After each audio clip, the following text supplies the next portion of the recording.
54, acting as God, above the gray fog, inside the palace that looked like a giant's residence. Seated in the fool's chair, Klein raised his right hand, allowing the sea god's scepter to fly out of the junk pile and land in his palm. He originally planned on placing this sealed artifact that was on the level of a Grade 1 sealed artifact beside his chair. This was to show respect to a demigod item, but after careful consideration, he believed that the sea god's scepter was still unable to match up with the mysterious and powerful fool who was able to fight against the true creator and primordial demoness. Only a card of blasphemy was barely qualified to match his status. Therefore, he threw the sea god's scepter into the junk pile. Looking at the blue dots surrounding the white bone staff, Klein willed them to split into preliminary categories. Just as he had expected, those blue dots of light automatically split according to his will. Those that merely praised Sea God and were prayers with no clear reason sank to the bottom and then rapidly disappeared. Those regarding confessions and pleas floated upward and came closer to Klein's palm. Following his spiritual intuition, he tapped one of the latter. All of a sudden, he saw tall, surging waves and heard the violent whistling of a gust of wind. A fishing boat was bobbing up and down in the undulating deep blue sea, as though it was ready to capsize at any moment. Above the fishing boat, the natives were either hugging the mast or pulling on ropes, making their last-ditch efforts to survive. Many of them were panicking as they chanted the honorific name of Sea God.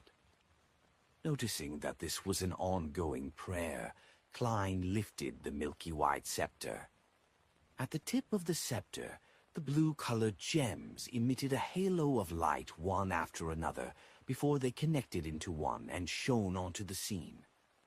The fishermen were gradually losing all hope, when all of a sudden they felt the ship which had been thrown into the air stabilize. They looked around in amazement and saw that the mountain-like waves had calmed down at some point, and the raging winds were slowly calming down, turning as mild as Zarhar beer. The overbearing dark clouds in the sky dissipated, and a storm was forcefully pushed back by a mysterious force before it could fully assume its full form. The fishermen quickly recovered from their dazed states and understood what had happened. Sea God has protected everyone. Sea God has shown his majesty. Plop, plop, plop. All of them prostrated themselves on the deck, spread their hands, and placed them to their mouths, reciting the honorific name of Sea God in an irregular fashion. Thank you, praise you, adorer of the sea and spirit world, guardian of the Rosted Archipelago, ruler of the undersea creatures, master of tsunamis and storms, the great Calvatua. Above the gray fog, Klein felt a little depressed. I was the one who saved you, so why are you thanking Calvatua? That sea serpent will only deliberately create hurricanes, set off waves, and intimidate you, so that you would piously believe in it.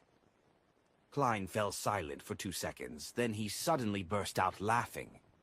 Calvatua is already dead, and the current Calvatua is another one of my identities. Why should I be in a bad mood when people are thanking my other identity? This is something a faceless has to take note of when acting for real.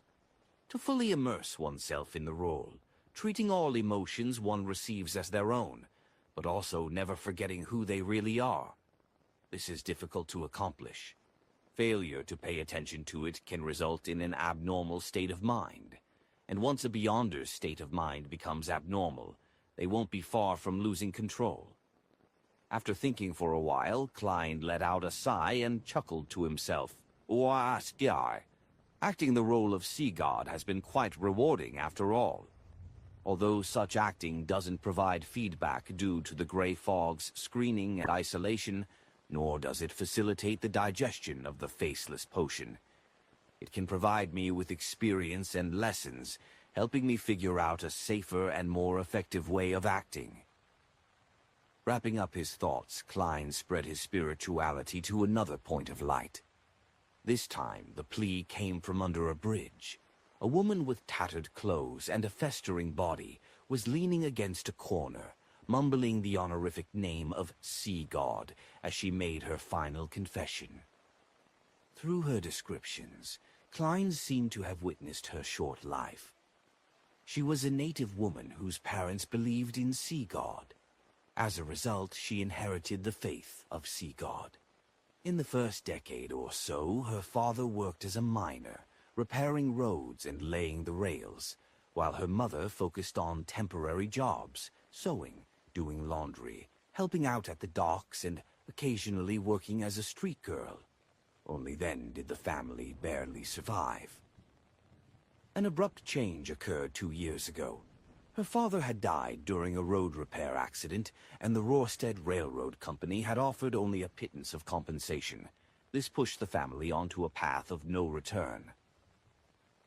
Subsequently, the girl was sold to the Red Theater by her mother, and became a legal prostitute. Although Emperor Roselle had long invented the condom, many pirates and adventurers were unwilling to use one in their desire for momentary pleasure. And since the Red Theater didn't enforce the use of condoms, the girl's resistance was ineffective. All she could do was submit, eventually getting infected with some disease.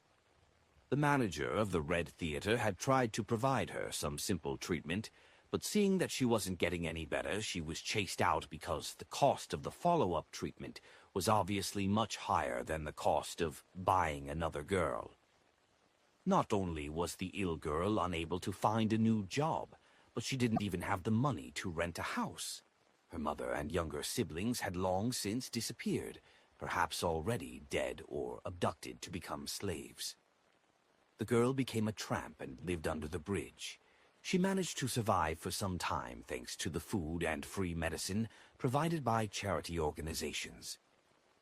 But it was ultimately a short period of time. Her illness got worse and worse, and her body became weaker and weaker. Very quickly, she reached the end of her life. At that moment, she recalled the days when she was the most well-fed and dressed. She recalled the words that the pirates and adventurers would occasionally say. She whispered and prayed to Sea God, "I want to live like a human being." Klein once again raised his staff, but he found that this sealed artifact didn't possess the ability to cure diseases. He thought of purchasing some medicine from Emlyn White via the world, but he found that the prayer scene happened at noon. The girl had already passed away under the bridge, in mud and dirt, her body filled with agony and intense hunger. Klein was silent for a moment, then he raised the angle of the prayer screen to reveal the location of the bridge. After memorizing the characteristics of the nearby streets and the surrounding area, Klein leaned back in his chair, sighed, and said with an insincere smile, "What a humble wish. There isn't much of an opportunity to act. I'll try my best to bury you like a human being." He retracted his attention and scanned the other points of light, searching for someone he could act as, but he found nothing. During this process, Klein noticed that Callet, Edmonton, and the other members of the Resistance were carrying out a ritual. They had placed a batch of items on the altar, and they prayed for Sea God to imbue them with power. So that's how they receive the Beyonder items they use for trade. To be at the level of a demigod is truly different. Moreover, they're used to not receiving any immediate replies. It's as if they plan to leave the items on the altar the entire night. Apparently, that sea serpent Calvetua didn't respond immediately either. It depends on its mood, or whether it was asleep or not. Otherwise, it could only respond instinctively, unable to produce any Beyonder items in batches. Klein picked up the Sea God scepter, making the blue gems shine again. Boundless spirituality magically merged together, gushing into the prayer scene with transcendent vibes and randomly fusing with various items. Some of them are electric shock charms, some that allow people to swim in the sea like fish, some that allow a gale to blow. Within 3 months, their spirituality would gradually decline to nothingness. Klein half closed his eyes, feeling the changes in the items. Although he had only responded twice, he was already rather exhausted, despite mainly relying on the power of the Sea God Scepter. However, the first response had to do with him forcibly dispersing a storm and calming the waves, while the second response was to simultaneously provide an enchantment to dozens of items. They were all at the level of a demigod, so it was rather draining on his spirituality. Even if I frequently used the Sea God Scepter, I wouldn't be able to last very long. On the other hand, the negative side effects wouldn't be a burden on me. I can attempt to use it at times. Yes, the situation with the Resistance reminded me. I can also pray to myself and make a bunch of charms, mainly to allow me to do things underwater. This way, even if I find myself in a sea battle, I wouldn't be so restrained. Oh right, I still don't know how to make lightning charms. I need to seek out the corresponding mysticism information, and with it I can deal with enemies who have air superiority. Klein silently muttered a few sentences and threw the Sea God Scepter back into the junk pile while swiftly returning to the real world. Eastchester County, by the side door of a huge manor in the vast and beautiful countryside. Audrey Hall was dressed in a waist-fitting black riding suit with a simple blouse lining her insides. She skillfully sat on the back of a brownish-red mare without showing the slightest sign of wobbling. Her black leather boots were in the stirrups, with her white trousers slightly tucked into them. She smiled at Susie, who had a leather bag on her back. "I'll wait for you at the edge of the woods." With that, she bent down with the whip in her hand and let the brownish-red mare gallop across the open field. Compared to the gorgeous yet gloomy family castle, Audrey preferred the beautiful manor and the scenery of the countryside. One handsome horse after another came running out. The riders were servants and maidservants, and their only mission was to protect Miss Audrey.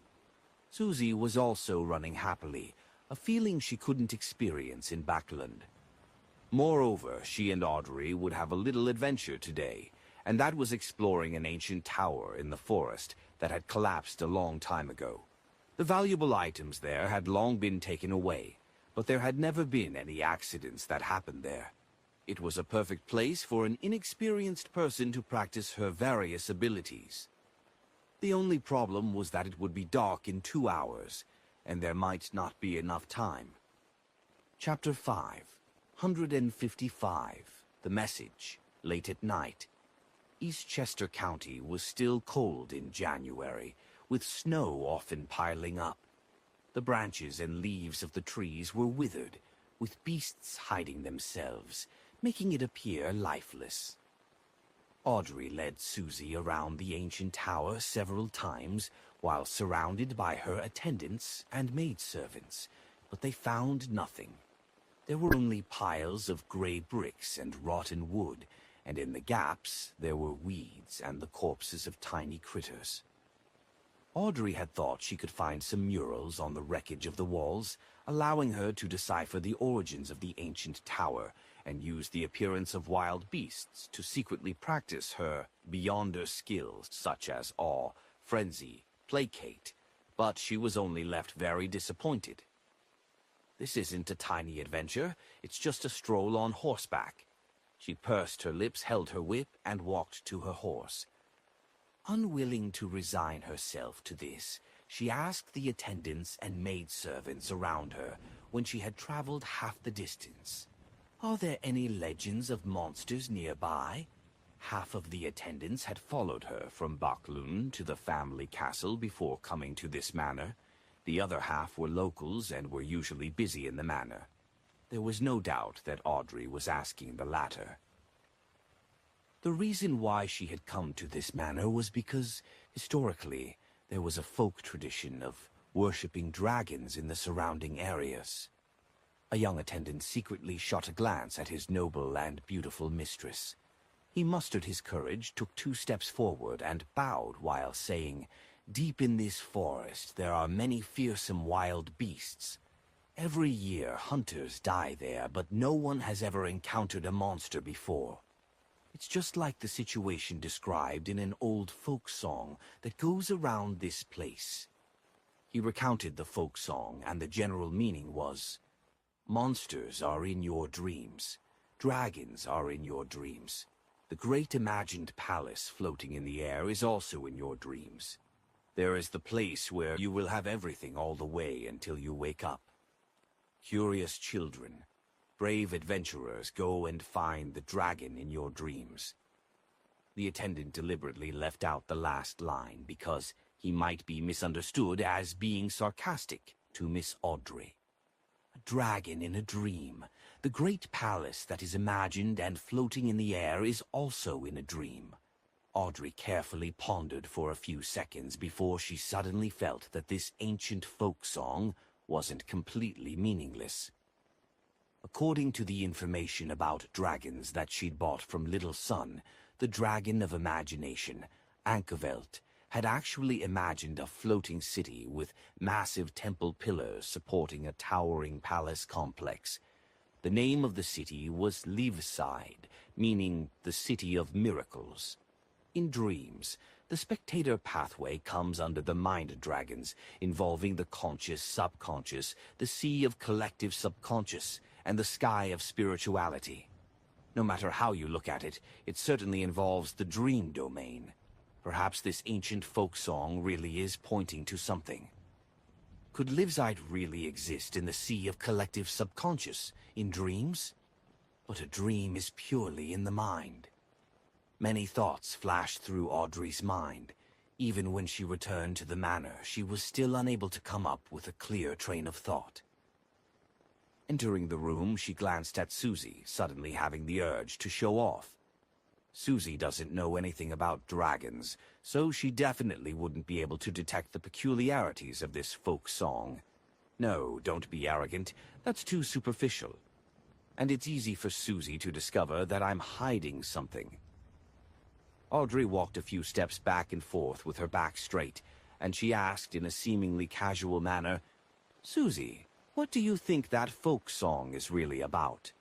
I have a nagging feeling that it's not as simple as it seems." Susie opened her mouth, momentarily at a loss for words, because she didn't know anything about poetry. She gave it some serious thought and said, "Audrey, I'm only a dog. In a forest in Blue Mountain Island." Because of his agitation and excitement, Khaled didn't sleep at all. Sitting on the wheelchair, he inspected his surroundings, as if he had found a reason to live apart from revenge. After making a full circle, he returned to the altar to pray once again. He remembered the contents of the 10 Commandments very clearly. He knew that he couldn't use Sea God's name in vain, so he planned to use the relatively vague God as a replacement during his prayers.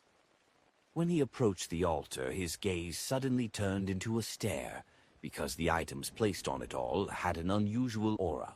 For example, a dagger didn't reflect any crimson moonlight, but released silver lightning.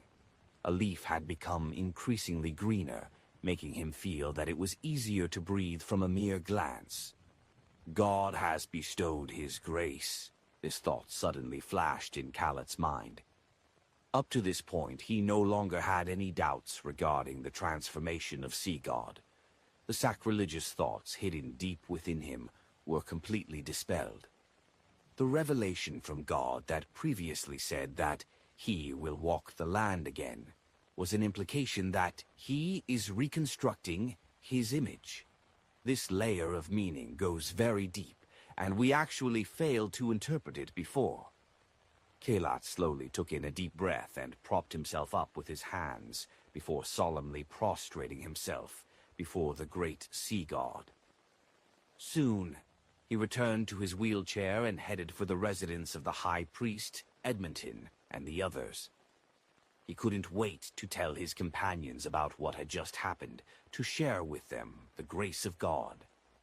At 11:15 in the evening, Klein sat in his chair and watched with a blank expression as Danitz held the soulfall ritual, memorizing all the details while he did it. It still requires help from the spirit world. He made a preliminary judgment. If it's a spirit world creature, one can locate them as long as there's no mistake in the description. Just using a language with a certain amount of power can allow direct summoning or allow them to make their spirit descend. It has nothing to do with distance or range. To a certain extent, deities have this trait as well, but sometimes it's possible to get a response from them even if the prayer is in an ordinary language. Of course, that is only if they have become believers and have caught the notice of the deity. At the level of demigods, they seem to have blended with the spirit world to a certain extent. That's why one can point towards them with an accurate description to receive the possibility of a response. But there will be a distance limitation.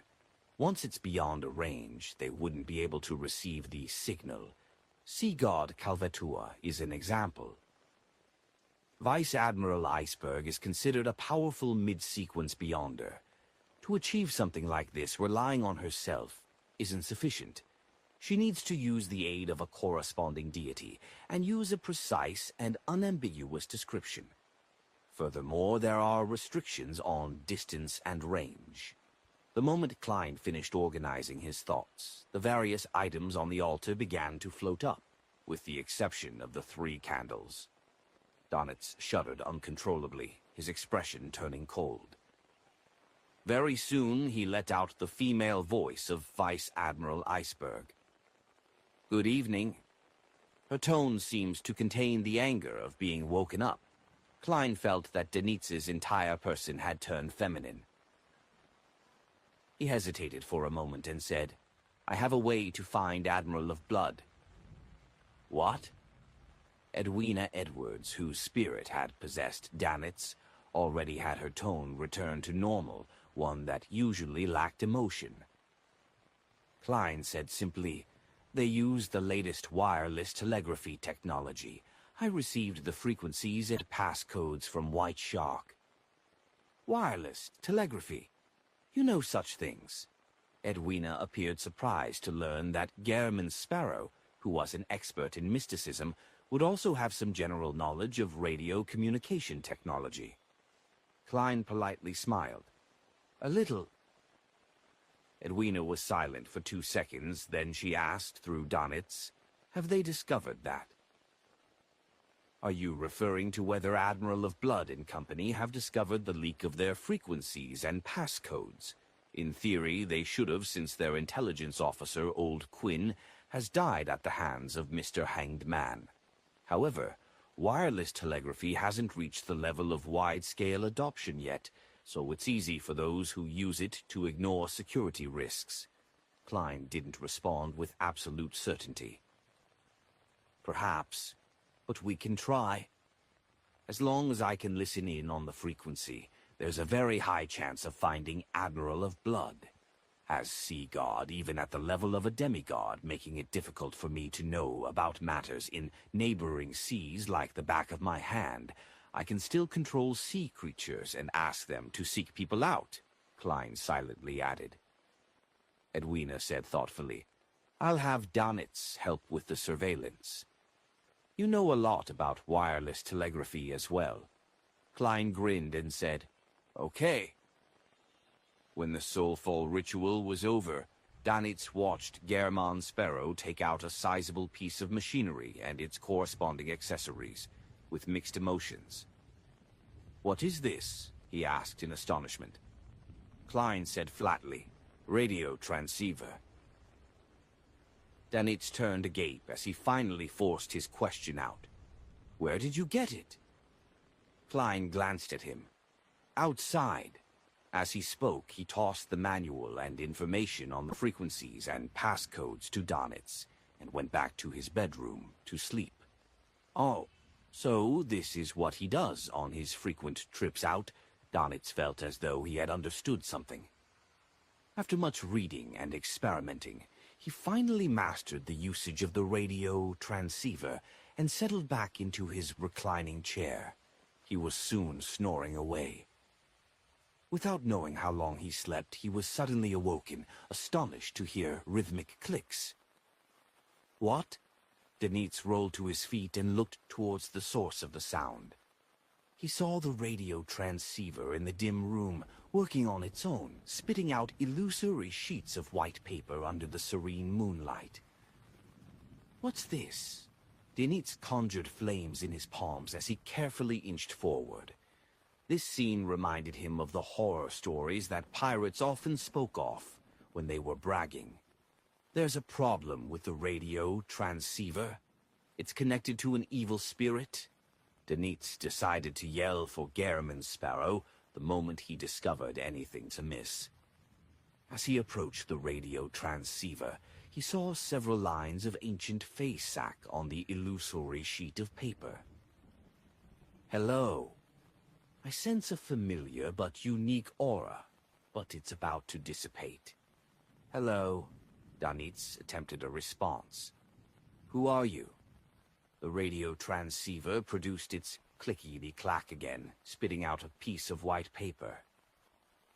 My name is Rhodes. In exchange, you have to answer one of my questions. Chapter 556, Discriminatory Treatment. A question?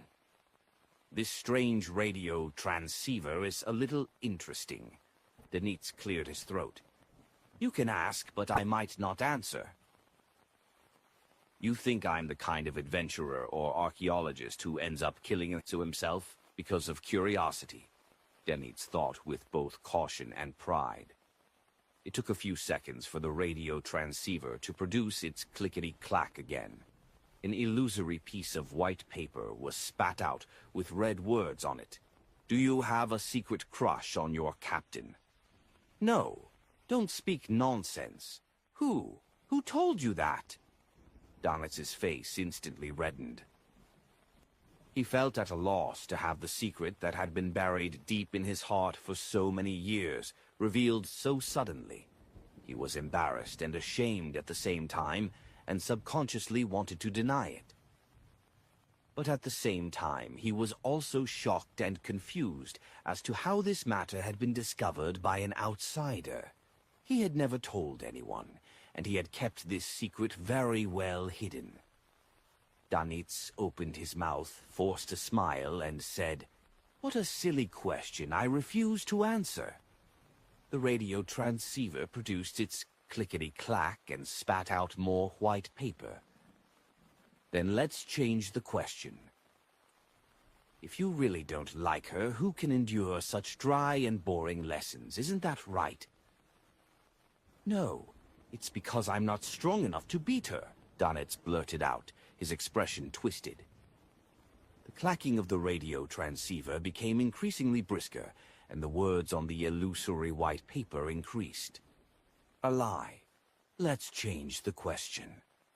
The type of female you like is beautiful, powerful, mysterious, intelligent, and someone who is able to step over you, right? Donitz's lips quivered as he felt as though flames were seemingly rising from his body, and smoke was billowing from his head. At this moment he felt his state of mind explode. It was as if someone had stripped him naked and tossed him into a busy street. Subconsciously, he looked around in panic, searching and avoiding the gazes that might be cast on him. Then he saw that the bedroom door had opened at some point. Gehrman's Sparrow stood there quietly in his white shirt, which hadn't been tucked in, and his rather loose black trousers. It was unknown how long he had been watching. When did you come out? Denitz stuttered, his face blank. Please tell me that you just opened the door, he prayed inwardly. Klein walked over to the radio receiver that had become paranormal and answered calmly, From the beginning. As a seer, how could I not have sensed the strange activity outside? Even in my sleep, I'll still have my spiritual intuition. Klein chuckled inwardly. Donitz's face instantly turned ashen. He turned his body in a half-circle and rushed toward the radio transceiver that seemed to be possessed by an evil spirit in a bid to rip up the illusory white paper with the 3 questions. But his hand went through the words without him grabbing onto anything. A scarlet-red fireball formed in his palm again as he thought of blowing up the damn radio transceiver. At this moment, German Sparrow's cold gaze swept over him. Right. This is his... Danitz froze, looking at German Sparrow step past him and stop in front of the unusual radio transceiver. A Rhodes. How did it connect to this radio transceiver? It said it sensed a familiar but unique aura which is about to dissipate. Is it referring to the aura of the mysterious space above the gray fog? This radio transceiver was placed above the gray fog for a few days. Although it didn't show any abnormal signs, it still came into contact with the aura. And because of its own functions, it temporarily received information from the spirit world. And this was subsequently discovered by a Rhodes, the magic mirror, that seems to know a lot. Wait, what kind of question was that? I'm German Sparrow. I'm a cold, crazy adventurer. I'm a professional. I can't laugh out loud. Klein suppressed the corners of his mouth and secretly took a deep breath. Danitz stole a sidewards glance like a prisoner by the gallows waiting for the noose to be released. Seeing no change in expression from German Sparrow, he was slightly relieved. He was glad that the person who had watched from the side was a madman and not a normal human being. He wouldn't have any interest in such matters. If it were any other pirate, I would be too embarrassed to return to the Golden Dream. No, I would be too embarrassed to adventure out at sea. He looked with hatred and fear at the radio transceiver, at the demon who called itself Arrows. He heard the clacking again and saw a new piece of white paper spit out from the radio transceiver. There were 2 neat lines in Lowenese. Your loyal and humble servant, Orodes, is honored to follow in your footsteps once again, constantly at your service. This isn't the same evil spirit as that Orodes from before, right? Danitz's face twitched and he suddenly felt that whatever happened tonight was surreal. Klein, who went through great difficulty to stifle his laughter, keenly caught on to a problem. Arrodes wasn't here in person and had likely used the spirit world and the radio transceiver's special function to send messages remotely. Therefore, when Danitz refused to answer the first question, it was powerless to punish him and could only ask another question. That's interesting. In the future, I'll just need to place the radio transceiver above the gray fog for prolonged periods of time, and I'll be able to make it turn into a unique item that receives spirit world information from ghosts. Unfortunately, by the law of conservation of Beyonder characteristic, even with the augmentation of the gray fog's aura, its extraordinary abilities would dissipate bit by bit, eventually returning to normal. Yes, to maintain an ordinary item's extraordinary traits without the use of Beyonder characteristics. There's another method, according to my knowledge in mysticism. That is to carve the honorific name or true name of an angel, or even a deity, in a language that can stir the powers of nature onto it. This would be equivalent to borrowing the target's mysticism and power. Of course, the premise is that they agree. I can't do it myself. At least the piece of paper that I previously used as my bank's passcode in ancient Hermes hasn't undergone any abnormal changes. For real deities, I only know the true name of one, Primordial Demoness Cheek. If I get her honorific name together with her true name, what will happen when I engrave them in ancient Hermes onto the radio transceiver? Will it release viruses? Will it appear more aesthetically pleasing in an industrial sense, mesmerizing those with fetishes? Yeah, the outcome with the greatest possibility is that when carving the honorific name and true name, the powers of the primordial demoness will descend, sucking everything dry. This is an extremely precise supernatural direction. Strange thoughts flashed through Klein's mind until Rhodes greeted him. Perfect. This is a magic mirror that can answer questions. Klein's heart skipped a beat. He turned his head to the side and said to Danitz, "Go out and guard the door." "All right." Without any hesitation, Danitz rushed to the door. He was afraid that the demon named Rhodes would ask him new questions. When Danitz entered the corridor and closed the door behind him, Klein turned to the radio transceiver which was connected to the magic mirror, Rhodes, and said in a low voice, "I have some questions. This is my honor. Can I address you as Master, the great existence above the spirit world?" White paper spat out of the radio transceiver amid clacking sounds. "You're too obsequious and too shameless. Why do I have a nagging feeling that there's a problem?" Klein pondered a little and said, "You can use any form to address me." "Yes, Master." Rhodes used an exclamation mark. "What's your question?" "Where can I find mermaids?" Klein asked directly. Amid clacking sounds, the radio transceiver answered, "To the east of the Gargus archipelago, sail the sea route for a week, and there's a chance of meeting mermaids. However, the mermaids there are all believers of the Evernite goddess." This is a little amazing. It's within expectations, but it's also surprising. Klein realized that his previous speculation had turned into reality in a way he didn't expect. Rhodes continued to type. "If it bothers you, you can continue heading east, but it will be very dangerous. That place is no longer a real ocean, but the ruins of the War of the Gods. Of course, you definitely wouldn't mind that." "Who said that? I was still imagining that with the Sea God's scepter, I would have the chance of entering even the most treacherous of seas. Now, you are telling me it's a sea evolved from the battlefield of gods. Indeed, there was a war of the gods in ancient times. The time when the Creator reclaimed the ancient gods' authorities?" Klein didn't make comment as he watched Rhodes make the radio transceiver produce more words. "In addition, there are reared mermaids in the Church of Evernite's headquarters in the Cathedral of Serenity, as well as the Sleep Cathedral on Dinos Island. In addition to the Holy Cathedral, there are mermaids on Dinos Island as well.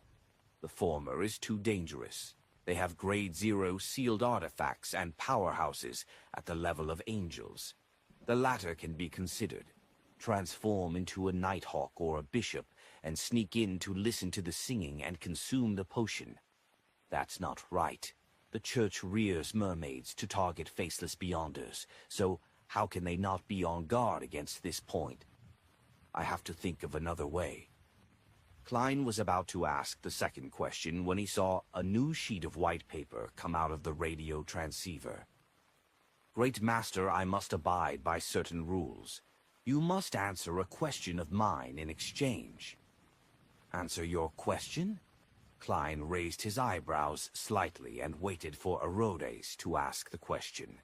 He decided to acknowledge this servant, depending on the situation.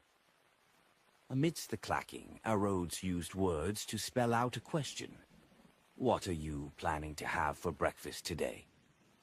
"Nice question," Klein calmly replied. "Depends on what the inn offers." "A perfect answer." Rhodes was almost short of giving a round of applause. Without waiting for Klein to speak, it continued to type, "The aura above the spirit world is about to disappear. I await the next opportunity to be at your service, Great Master." After the illusory piece of paper was spat out, the radio transceiver stopped and lost its gloomy feel. How many days would it take above the gray fog before I can contact Rhodes again? I'll ask it for the method to remove the mental corruption of a Beyonder characteristic the next time. Yes, this method should be used prudently. Rhodes can use the special connection after the radio transceiver is tainted by the aura.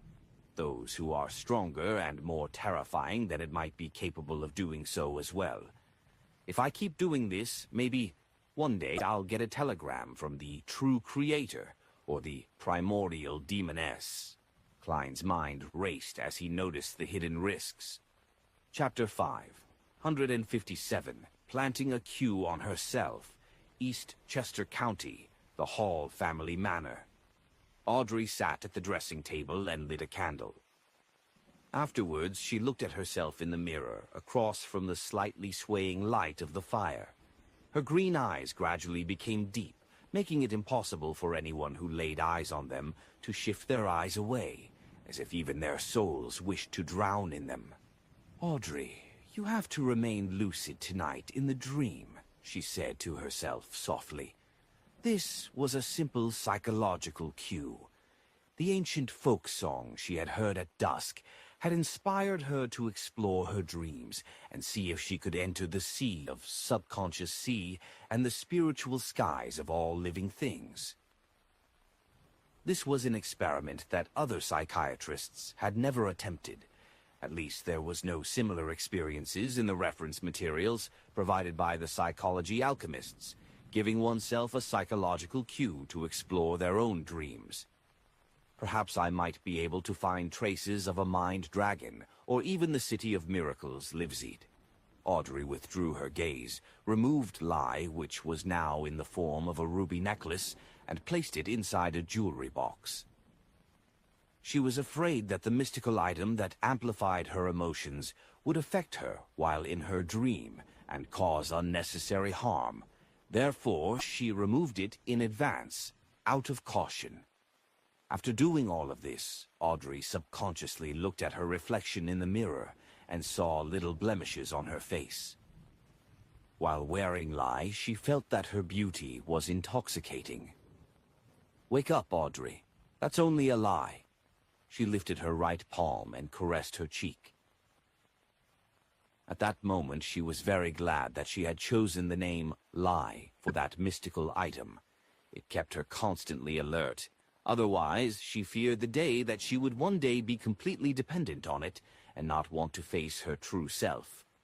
The day she lost it, it would be very possible that she would lose control.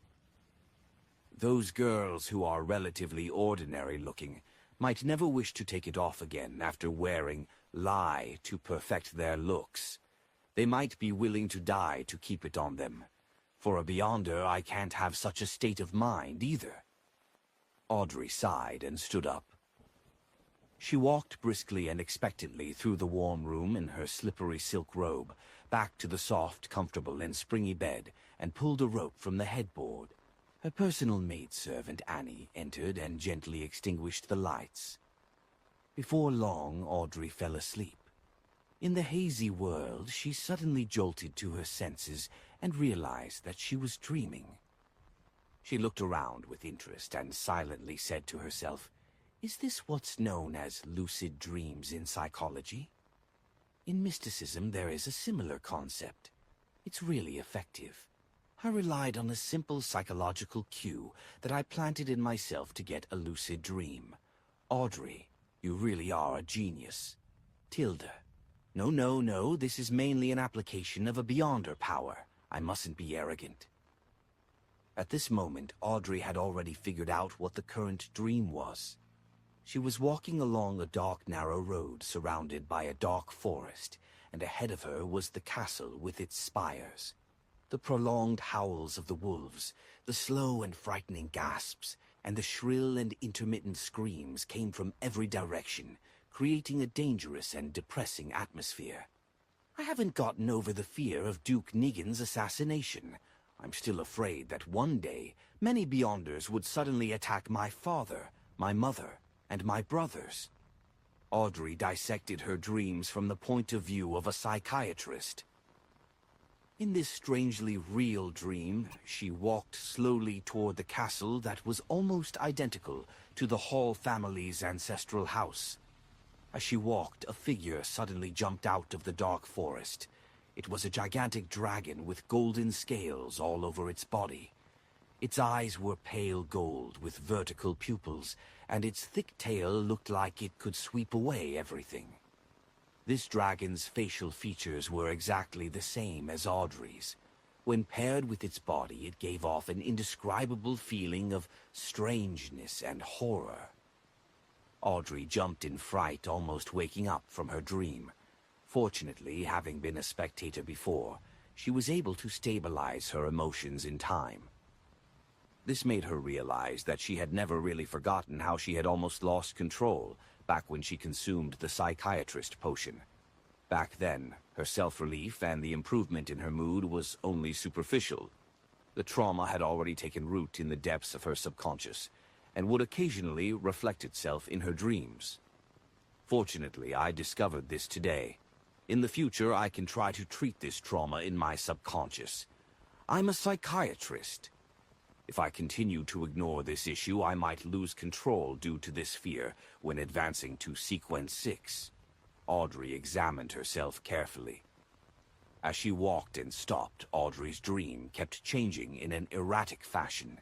It would have been considered quite an unsatisfactory story. Finally, she arrived in front of the castle and saw an arm-length magic staff sweeping through the air, scattering down specks of light that were as resplendent as starlight. The castle that was shrouded in the light instantly became magnificent, and all the gloom disappeared. The melody of a band came out from inside the castle as one wall lamp after another lit up. This was the most beautiful expectation that I had towards Beyonder powers at the very beginning. It really was a little girl's fantasy. The corners of Audrey's mouth curled up, and her mood turned for the better. She didn't stop, but she walked past the castle to the edge of her dream. She didn't care how the scene behind her changed, or how the story unfolded. After walking for an unknown amount of time, she passed through the barren wasteland and arrived at the top of a cliff. Looking out, the gray, blurry void extended into the distance. The area beneath her was so deep that it seemed to be bottomless. Audrey was keenly aware that this was the boundary of her dreams. Once she left, she had no idea what would happen. And how do I leave? Jump down? Will I fall to my death? Audrey thought awkwardly, not too courageous in taking the risk. After thinking for a few seconds, she slowly came up with an idea. This is a dreamland that originates from the world of my mind. As the mistress of this place, I can use my will to open up a path for myself. With the thought of making the attempt, she tried to conjure what she thought, just like the way she did it above the gray fog. The only difference was that the former needed the help of Mr. Fool, and now she had to rely on herself. Audrey stretched out her right hand, pointing it downwards into the depths of the gray fog. In front of her, the gray fog suddenly surged, revealing layers of stairs that led downwards, without an end in sight. Audrey took a slow breath, lifted her skirt slightly, and stepped onto the first step. Step by step, she continued down the stairs. The surroundings grew increasingly quiet, so quiet that it was almost as if she heard auditory hallucinations. In this place there was nothing else apart from the gray fog. It was lonely and filled with the unknown. A howling gale blew in from different directions, causing Audrey to sway back and forth. The fear she felt slowly deepened. Before she lost control of her emotions, her green eyes shone with a warm light that seemed to be able to see through the hearts of others. Audrey used her psychoanalysis powers to placate herself. She continued her search. After nearly a minute, a point of light suddenly lit up in the surrounding gray fog. Audrey took a cautious look, only to see that the point of light was of herself, back when she had just consumed a potion and almost became a dragon monster. While on the verge of losing control, emotions such as worry, horror, fear, and nervousness were clearly overflowing from her. This is my subconscious, so this is my trauma? Audrey vaguely understood where she was after she left her dreamland. I.e., she was in no hurry to resolve this trauma as she continued to walk down, step by step, filled with anticipation. A According to the theories of the psychology alchemists, the subconscious was at the bottom of her destination, the sea of collective subconscious for all living creatures. During her exploration, Audrey once again saw herself listening to her parents' storytelling when she was young. She saw herself someone who valued her image but wasn't actually very elegant deep down. She saw herself participating in the Tarot Club, only that all the specks of light regarding the latter were tightly wrapped in a gray fog. These are things in my subconscious. They influence my character and behavior. Audrey instinctively analyzed what she saw with her knowledge of psychology. Amidst the coruscating points of light, there were several times where she was pushed to the verge of an emotional breakdown due to the lonely, aimless exploration. But she had used her beyonder powers to placate herself in time. Just as she was about to lose all sense of the passage of time, she saw the last step. In front of the steps was a solid, blurry, gray ground. Above it there were streams of light and shadows. They were dense and overlapping, like an illusory sea. The sea of collective subconscious. Audrey took a few steps forward and raised her head to look up. To her surprise, the gray fog no longer blocked her vision as the clear high skies appeared. There were countless indescribable silhouettes, 7 of which were of different colors. They were lustrous brilliances that seemed to possess immense knowledge. Audrey pursed her lips and happily said to herself, "The sky of spirituality." Then she cautiously moved forward, forging the adventure that she could call her own. Those figures of light that formed the sea would flash past her from time to time.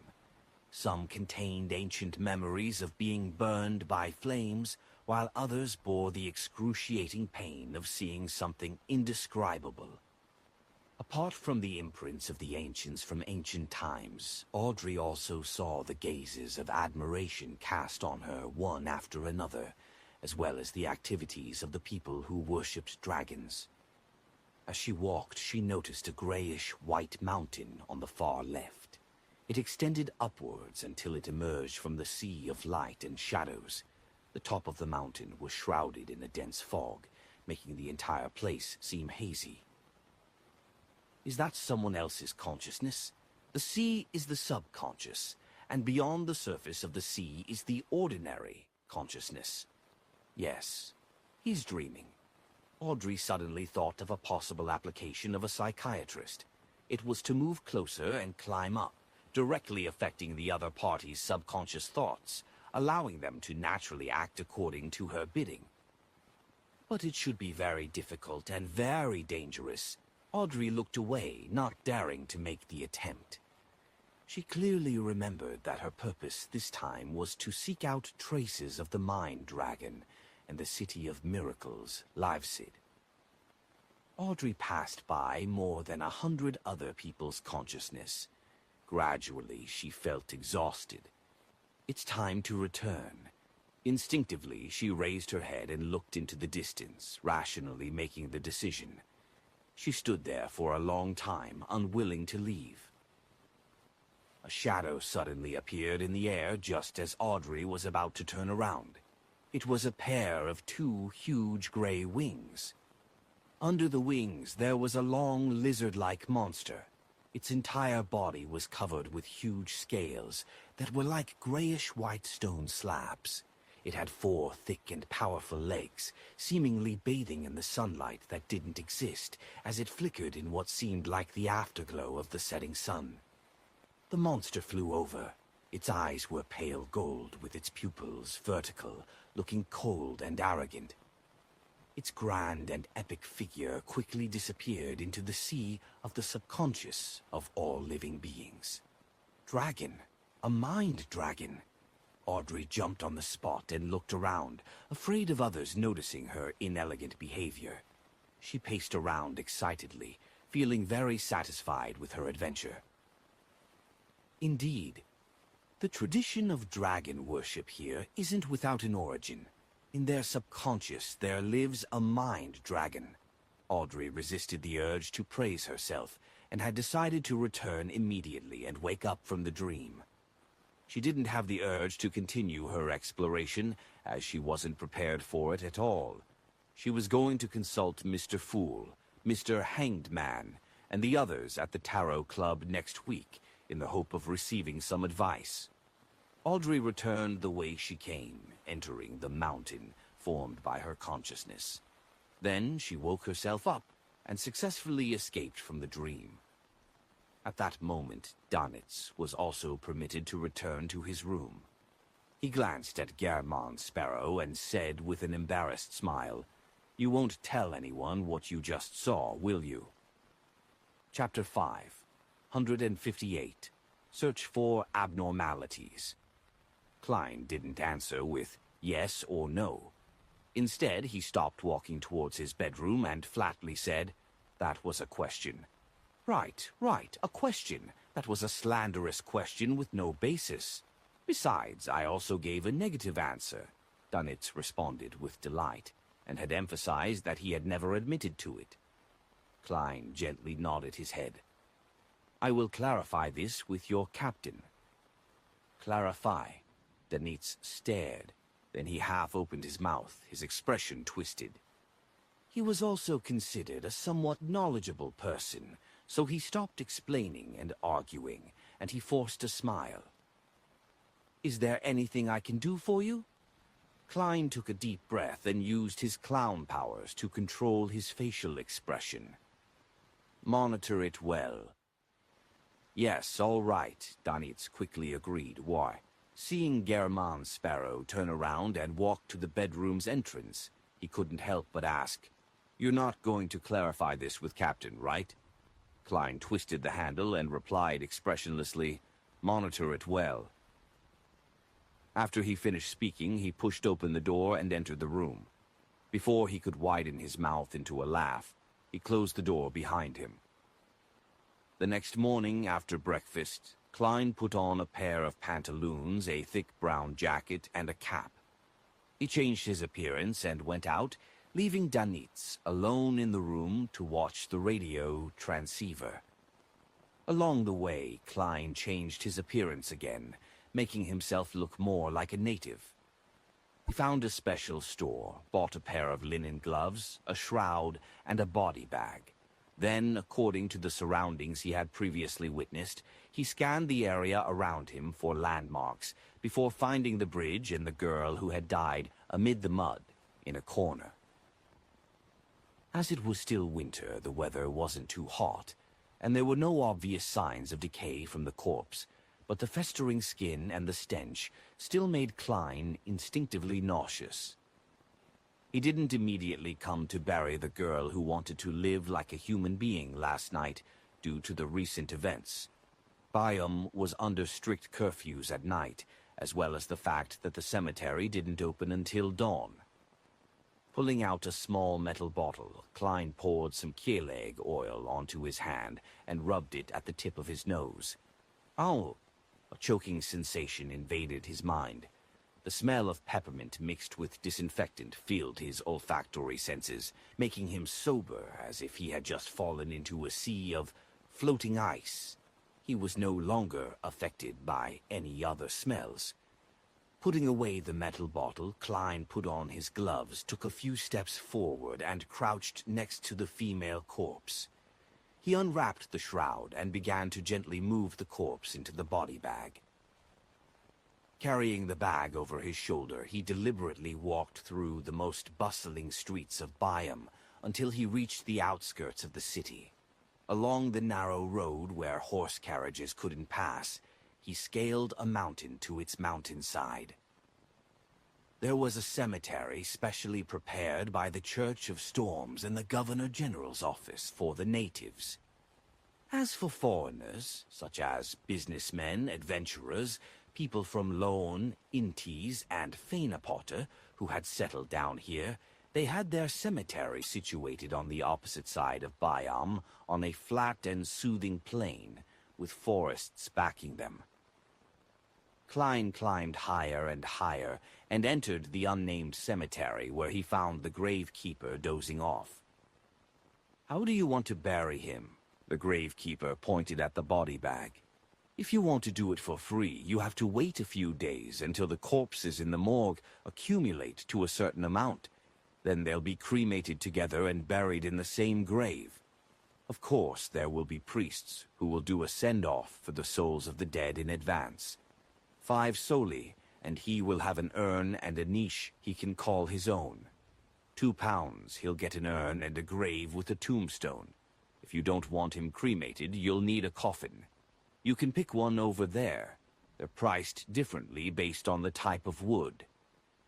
Klein thought for a moment, then he took out 5 soli in notes and handed them over. What's his name?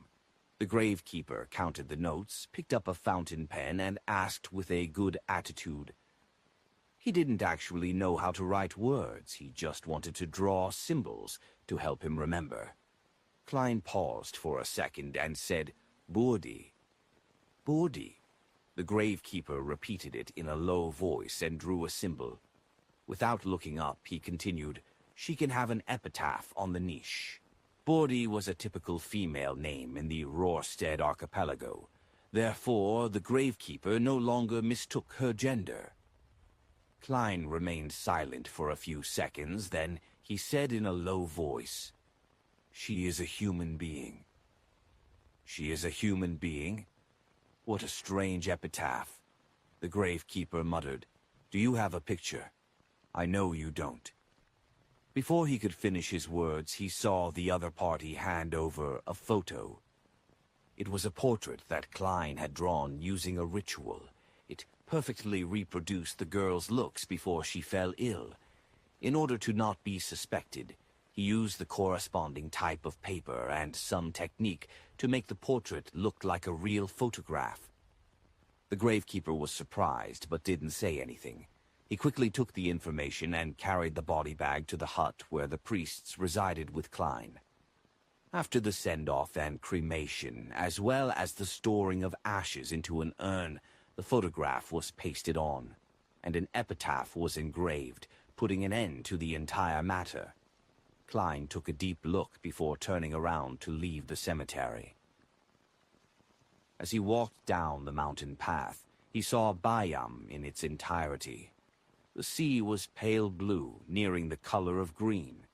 It was empty as far as the eye could see. Sails were stacked by the harbor, and the chimneys towered high. The streets were crisscrossed as people came and went. The surrounding estates were densely packed, and there was plenty of greenery. The distant public roads were wide, and the railways were straight. It was like a beautiful oil painting that was produced by a master. It was filled with vitality that was hardly describable. At the top of the clock tower of the Cathedral of Waves, the Church of Storm's cardinal, high-ranking deacon of the mandated punishers, Jan Kotman, stood at the edge, looking out over the refreshing sea and the mountain range that stretched out along the coastline. The pollution in Bayam was rather low, as the mining and smelting industries were located in other cities on the island. The mainstay here was the spice trade, the brothels and casinos, and the accumulation and transit of goods. It lacked a fully formed industry, and there was a limited number of days needed for coal to be burned for heat. As soon as the Sea King Jan Kotman retracted his gaze, he saw a mandated punisher running up the spiral staircase. Your Eminence, there's new information. The mandated punisher struck the left side of his chest with his right hand. What is it? The well-built Jan Kotman turned around and asked. The mandated punisher handed over the piece of paper in his hand. News from within the Resistance. They've received a response from Calvetua. They're in the process of creating new statues. New statues. Jan Kotman unfolded the note and skimmed through it. He then turned his head to the interior of Blue Mountain Island, which was covered in a sea of dense forests. After a moment of thought, he said, Search for abnormalities in the archipelago's sea area. He was certain of one thing from the intelligence, that the mysterious person who had taken away the characteristic left by Calvetua hadn't left the waters of the Rorstead archipelago. This could be determined from the fact that the person could disguise himself as Calvetua and reply to his followers. Meanwhile, Jan Kotman knew very well that the Beyonder characteristic left behind by Calvetua, who had gone mad before its death, would lead to severe side effects, regardless of whether or not it was reduced to a real item. Therefore, it would definitely result in an abnormality in the surrounding area. Moreover, he believed that it wouldn't be easy for the mysterious person to find a proper sealing method.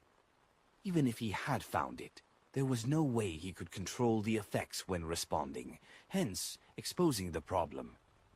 This was the clue. Yes, Your Eminence, may the storm be with you. The mandated Punisher bowed again. After entering Bayam City, Klein dispelled his faceless power when no one was paying attention. He returned to the Wind of Azure Inn via carriage. As soon as he opened the door and entered, he saw Donitz sitting in front of the radio transceiver, his expression strange and grave. "Got something?" Klein asked in a low voice. No. Donitz raised his right palm and shook the papers in his hand. My bounty has been raised to 5,500 pounds. This was almost reaching Steel Mavetti's bounty. Because of this, he didn't dare head out to drink or relax. All he could do was stay in the room and listen out for a signal. This rate of appreciation is really tempting. For a moment, Klein didn't know how to react, so he said without expression, "This is just the beginning. Mr. 10,000 pounds. Dogsh asterisk T." Donitz cursed inwardly, but he didn't dare to show any disrespect on his face. All of those things were done by Gehrman Sparrow. Why did it end up increasing my bounty? Those sons of B asterisk Titches from the Church of Storms. He forced a smile and shook his head, his facial muscles twitching slightly. Klein held back his laughter and ignored him. He went back to his bedroom to catch up on his sleep. At this moment, he saw a letter suddenly appear, floating down from midair and landing right in front of him. Klein raised his right hand and grabbed the letter. The messenger didn't even show its face and just left after throwing the letter. Klein clicked his tongue, opened the letter, and read it. There were two methods for obtaining a messenger. The first method is to think of an accurate description, hold a ritual, summon the corresponding spirit world creature, and make a contract with it. The second method is to directly enter the spirit world and search for a messenger that you wish to obtain. After obtaining its consent, sign a contract with it and then record down the accurate description language for later use. The first method is relatively simple, but it is also rather dangerous, because what fits the description might be a powerful spirit world creature or a strange evil spirit.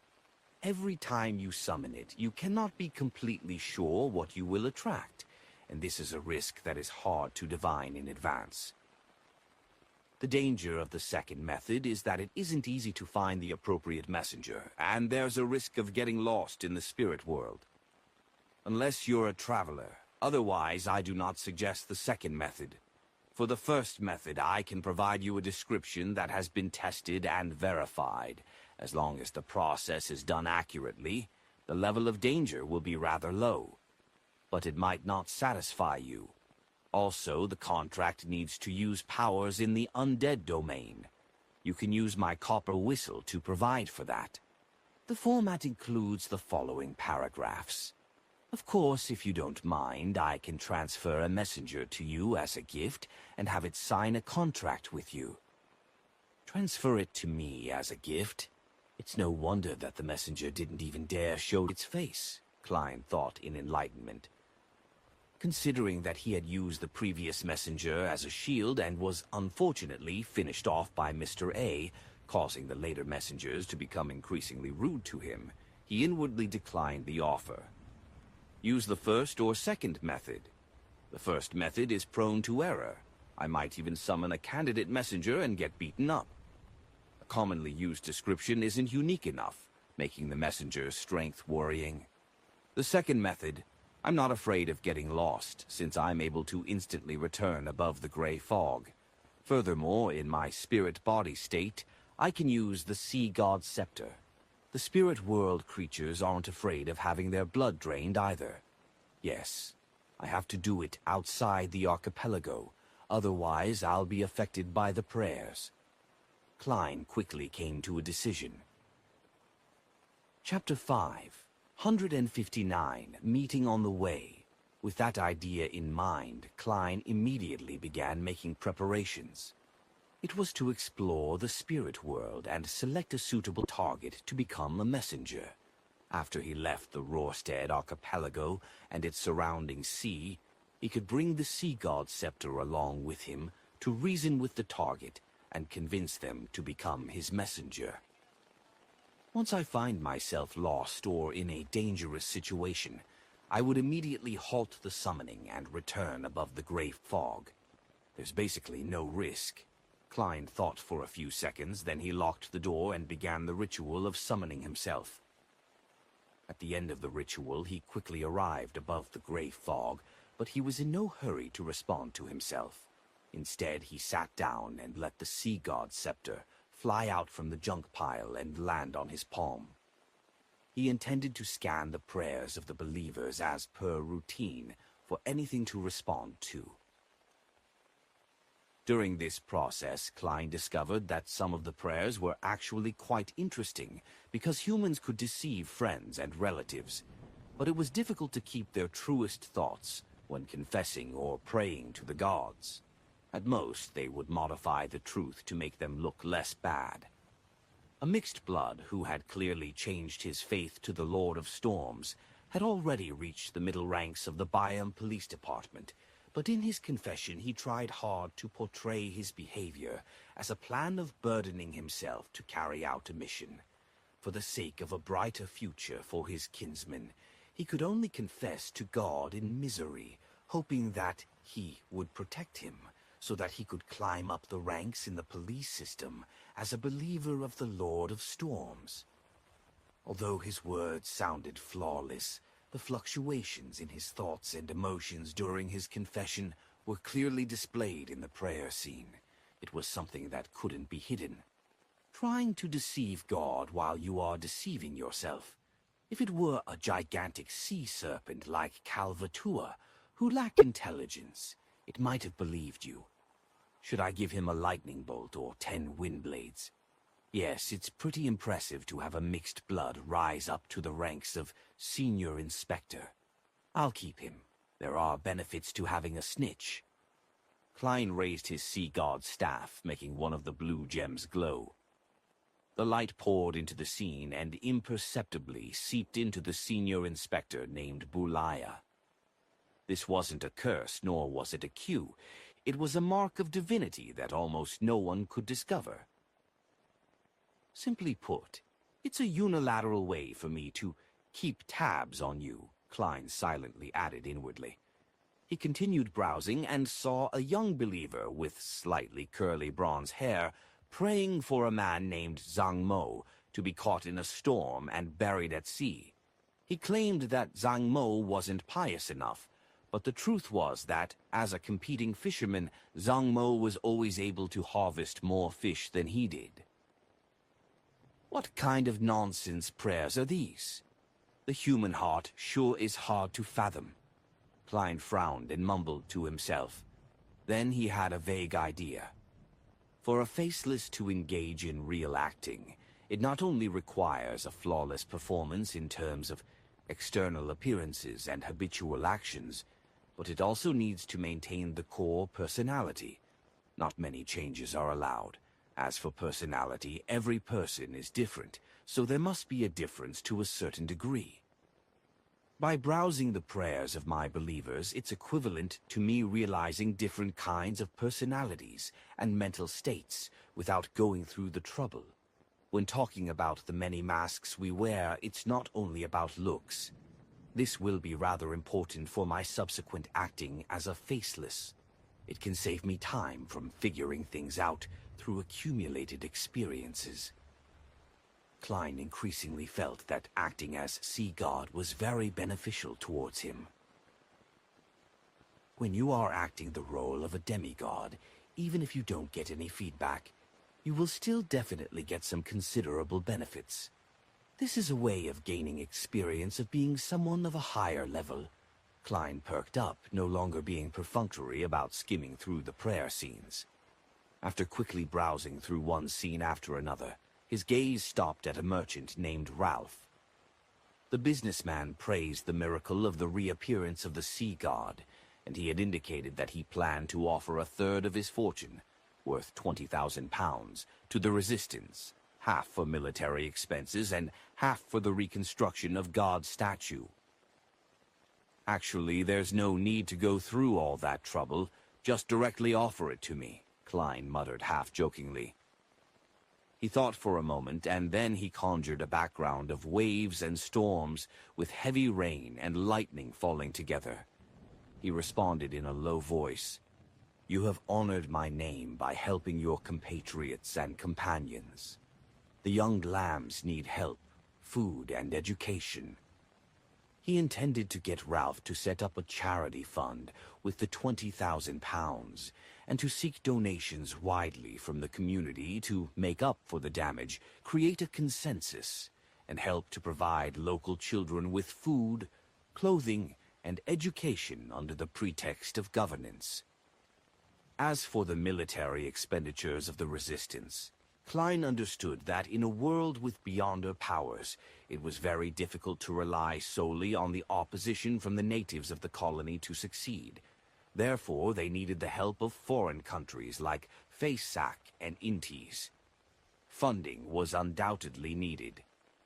Unfortunately, it's not possible to add a line in the 10 Commandments about boldly and confidently seek funding.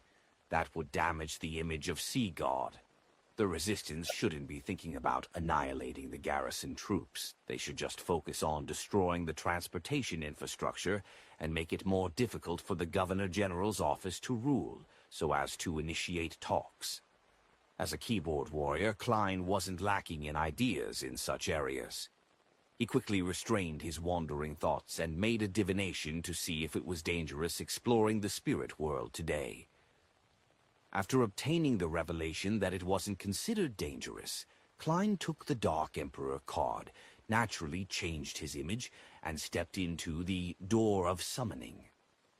After entering the real world, he stuffed the mystical items he needed into his body as a precaution. Then, like last time, he used cogitation to sense the spirit world. Taking a step forward, he passed through an invisible curtain as Klein's illusory figure floated up. Around him, red, yellow, blue, green, and other colors were superimposed, like they were like the most abstract oil painting ever.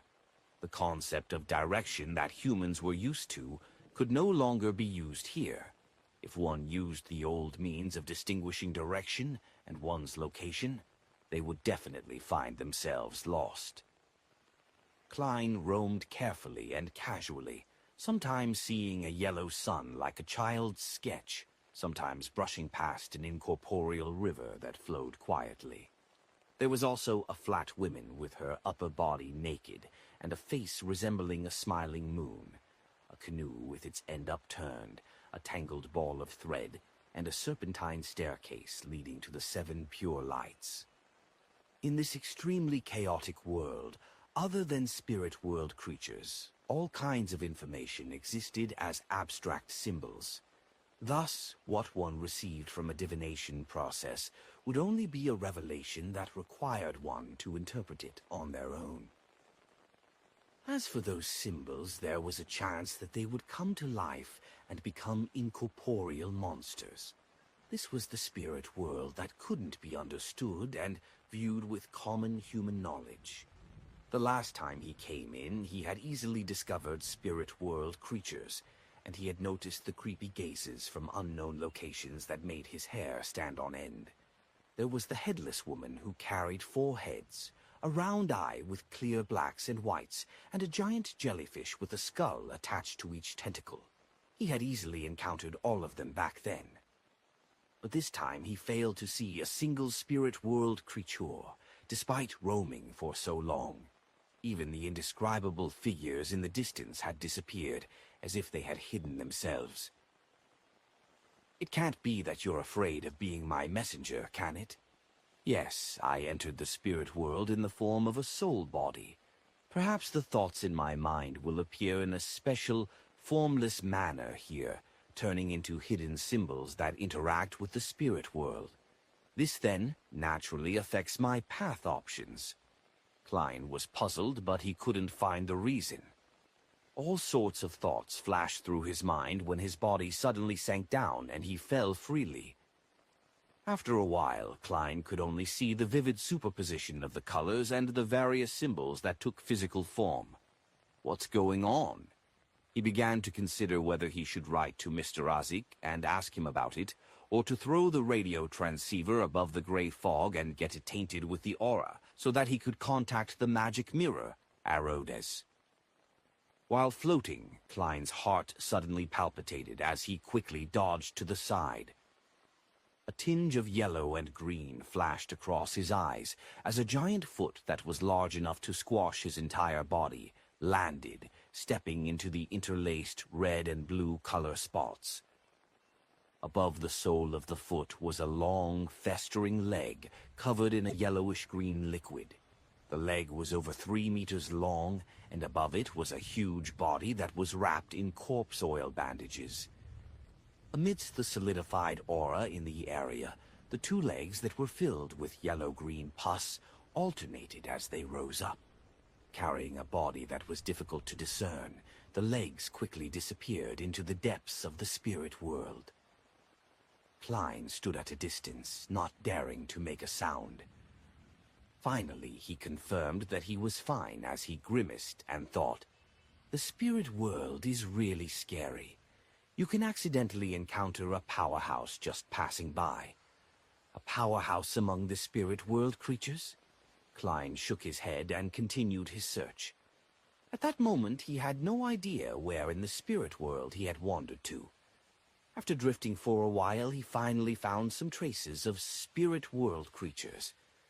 Just as he was about to switch from flying forward to descending to his left, he was surprised to find that his body continued to move forward uncontrollably at an accelerating speed. In front of him, the chaotic superimposed colors and the grayish-white mist that filled the area suddenly split open, and a large, purely black 3-masted sailboat leaped in. The boat was nearly 100 meters long, and 3 pitch-black sails were hanging high up like flags. On the left and right sides of the ship, there were cannon muzzles, and all kinds of sailors were running around on the deck. All of this was so real, so substantial, and so out of place when it came to the spirit world as a whole. However, as the ship entered the spirit world, its black color quickly turned richer, tainting itself with an ethereal vibe. On its deck stood a mottled stone chair that was 2 to 3 meters high, its back facing the cabin. Leaning against the chair's back, a colossal figure that was comparable to an ancient giant sat there. He had a black beard that went just past his neck, and he wore a tall, pointed crown on his head. He wore a gorgeous black robe with silver fringes. The wrinkles on his face looked hardened and filled with magnificence. It made one subconsciously wish to bow their heads. Under the slightly wrinkled forehead and on the high nose bridge, Klein's pitch-black full-body armor and black crown were reflected into those 2 dark red eyes. As for Klein, he was having trouble stopping his slow flight toward the giant. Their gazes met among the layers of colors and symbols in the spirit world, and then Klein disappeared. The giant on the mottled stone chair didn't withdraw his gaze as he continued staring over in a long silence. Chapter 5, 160, The Hanged Man Gets Fleeced. Above the fog, Klein took out the Dark Emperor card that he had fused with his spirit body and instantly reverted to his original form. This is called a one-click gear swap, he mocked himself as he recalled what had just happened. He was almost certain that the giant wearing the sharp crown was King of the Five Seas, Nast Solomon. The 100-meter-long sailboat that could sail through the spirit world was the ghost ship named Dark Emperor, which was built by the ancient Solomon Empire. I've always thought that a ghost ship simply means that it can sail on its own and wouldn't sink, making it closer to a strange creature. I never thought that the most powerful ghost ship would be able to turn itself incorporeal and wander through the spirit world. That makes it almost a demigod, right? As expected of the most famous Dark Emperor on the Five Seas. Yes, I can't eliminate the possibility that it sacrificed a traveler during its creation process. For one of the most famous legendary treasures, the Spectre Empire, which carries the final inheritance of the Trunso Est Empire, could it be that the ship also comes equipped with this capability, making it impossible to find? Klein's thoughts slowly drifted without immediately realizing the reason why he had suddenly met King of the Five Seas, Nast. This was very obvious. The law of convergence of Beyonder characteristics. Although the Dark Emperor card didn't contain any Beyonder characteristics, Roselle had added or carved something onto the card when he made it. It allowed the wielder to use the card of blasphemy after they advanced to a high-sequence Beyonder, to subtly sense the Beyonder ingredients that they needed. There was no doubt that such a sensation was mutual. As one sensed the other would naturally sense them too. As for the wielder, they would appear to approach a certain fate before they crossed that step into becoming a demigod. This was something Klein was deeply aware of. He ultimately suspected that the existence of the gray fog had brought together certain beyonders or supernatural events to him. Traveling with the Dark Emperor card in the spirit world makes it easier for such situations to occur. This is because the real world needs to abide by many rules. Even the fate from drawing lots needs to abide by logic, developing bit by bit. It doesn't make sense for me to use the Dark Emperor card in Backlund, and for the King of the Five Seas, Nast, to immediately appear in front of me with the ghost ship. Even if he sensed the attraction force, he would have to go through the process of locating me, and through the process of traveling through the spirit world, take hours or even days to arrive. If he didn't sense it, he would only naturally think of sailing towards the Sonia Sea and head closer to the borders of the Loen Kingdom. In that case, it might take months before we bump into each other. By being in the spirit world, things are simple. There is no concept of distance or direction in there. Locations and distances are all extremely chaotic. Perhaps the King of the Five Seas, Nast, might have wished to go out on a spin in the spirit world, but he ended up seeing me pass by the moment he entered. This doesn't need to abide by any restrictions or limitations on geographical locations, Klein thought as he wrapped the corner of the mottled table. Oh, in addition to this, he was certain that the reason why he was thrown uncontrollably towards the Dark Emperor and at King of the Five Seas, Nast, wasn't because of the law of convergence of Beyonder characteristics. The effects of the law was only reflected in fate, perception, and desire, nothing too exaggerated. Otherwise, there wouldn't be high-sequence Beyonders. All of them would be involuntarily drawn by the uniqueness of their respective pathway. Klein could sense that it was a type of Beyonder power that twisted and strengthened his intent to move forward, resulting in him being unable to stop. This is a very simple analysis. Even if I had thrown out the Dark Emperor card at the time, I wouldn't have been able to stop. This is a lawyer, which is a Beyonder power, wielded by the Dark Emperor pathway. Klein leaned back in his chair and decided not to use the Dark Emperor card anytime soon. This meant that he was unable to roam the spirit world in search of a messenger. If he hadn't brought the Dark Emperor card and had used his main body with the Sea God scepter, he would appear in the spirit world, which was filled with all kinds of revelations and information. He would inevitably leave many clues and could be divined about at any time. In terms of anti-divination and anti-prophecy, Azek's copper whistle couldn't be compared to the Dark Emperor card. If I were to really do that, I might meet 10 people who know that I obtained the Sea God scepter when buying a beer at the bar. Of course, it was taken by Klein Moretti. So what has that got to do with me, Gehrman Sparrow? Klein shook his head in a self-deprecating manner and decided to use the ritual method to get a messenger to respond. He could find something more suitable later on. After he covered the Dark Emperor card, his figure disappeared from the mysterious space above the gray fog. Early morning, Bayam. Alger prepared to take a carriage out of the city and take a detour to a private harbor behind the cliff. That was where his Blue Avenger was docked and waiting to set sail. As a disguised pirate captain, he couldn't dock so openly at the main port of the City of Generosity. That would be sufficient proof that he had close ties with the authorities.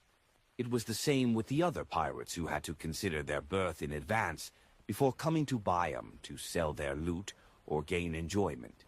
They either went to a small port in the surrounding waters, or to a private port controlled by someone with a deep background or by the Resistance.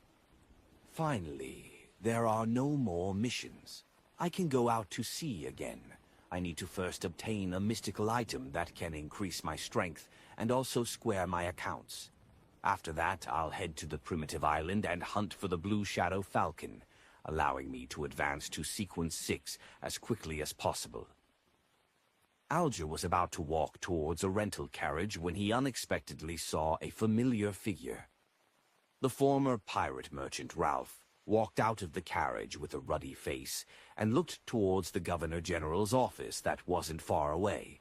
He seemed to be abnormally excited. Phew, what happened to him? After a moment of puzzlement, Alger took the initiative to go over and greet him. From his point of view, Ralph was, in a sense, also one of his comrades. They were all subordinates of Mr. Fool. However, one is a core member, while the other just remains on the periphery. Alger calmly confirmed their identities and positions. What happened to deserve such joy? Alger asked after chatting about the weather. Ralph laughed out loud and narrowed his eyes, saying, "If I were to say that I received the blessings of God, would you believe me?" "I believe," Alger answered in his mind without hesitation. Suppressing his curiosity, he asked, "What are you doing here?"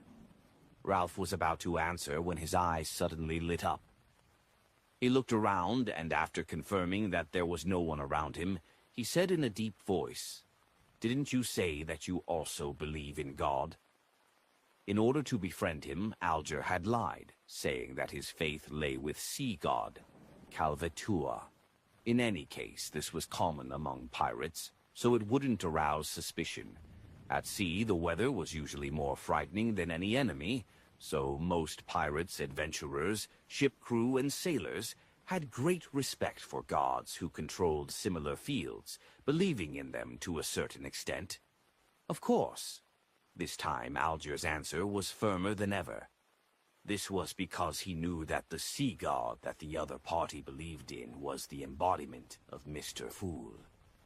Ralph nodded in satisfaction, revealed a smile, and whispered, "I received a revelation yesterday. God sent me to help his young lambs. I intend to establish a charitable fund for this purpose.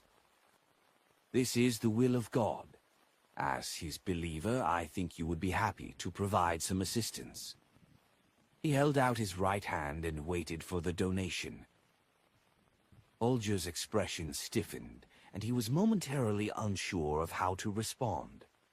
Although his present fortune was worth 3,245 pounds, he was preparing to buy a mystical item, making his overall financial situation somewhat tight. Of course, he could still donate quite a bit if he skimped and saved.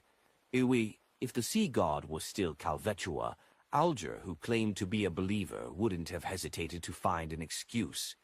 But now he had to seriously consider the deeper motives of Mr. Fool. Noticing Alger's reaction, Ralph's eyes darted schemingly before he said, "We want to help children who are suffering from unnecessary discrimination because of their bloodline. They live a hard life, and it is hard to see any hope for them. There are pure-blooded natives, as well as mixed bloods." Alger was silent for a few seconds, then he pulled out a wad of cash. "Here's 100 pounds. Ralph took it and said with a smile, "Your kindness will definitely be rewarded. God will protect you."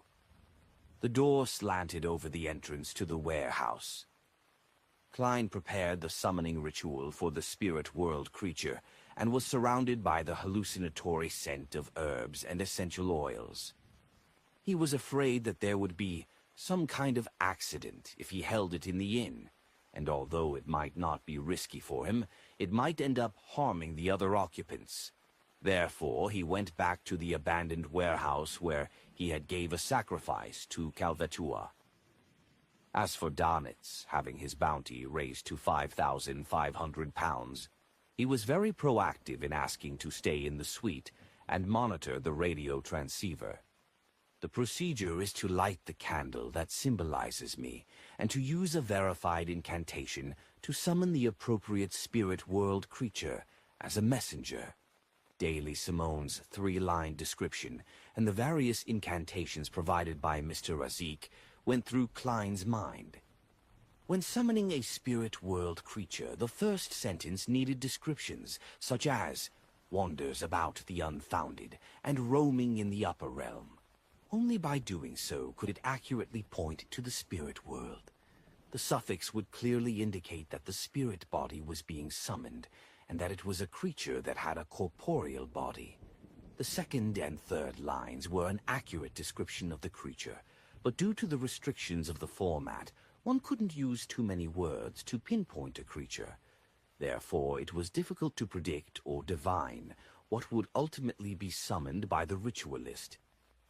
In this sort of situation, using an incantation previously used by others implied a much lower risk. Then, after signing a contract, the description of the third sentence, "The messenger that belongs to whomever," or contract companion of whoever, could be made, allowing the 3-line description to accurately summon the corresponding messenger. "Yes, my messenger has to run very fast, otherwise it might be killed by some malicious creature in the spirit world, resulting in the loss of important letters." Klein's mind raced, and he came up with a clear plan.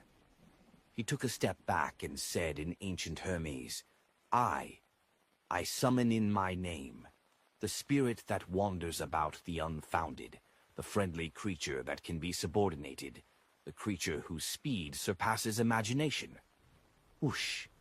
There was the sound of wind, tainting the candles to a dark green and turning the surroundings cold and creepy.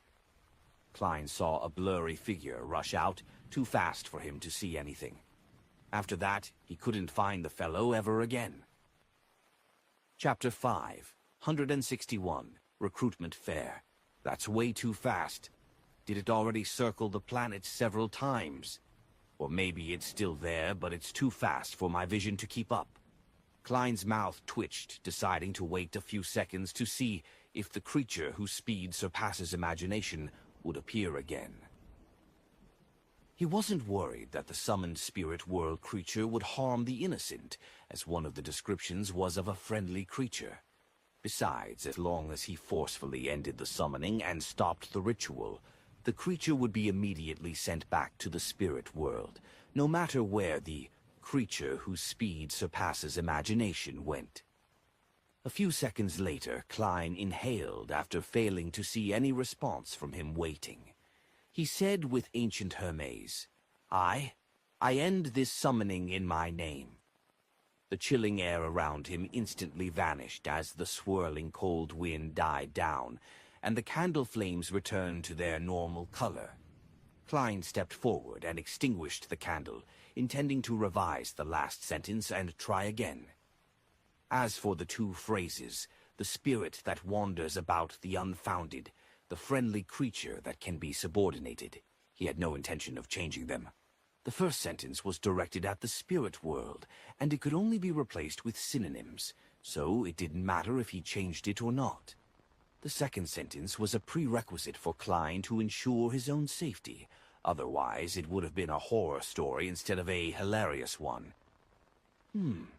I don't need to use surpasses imagination as an adjective, but others might not meet my needs.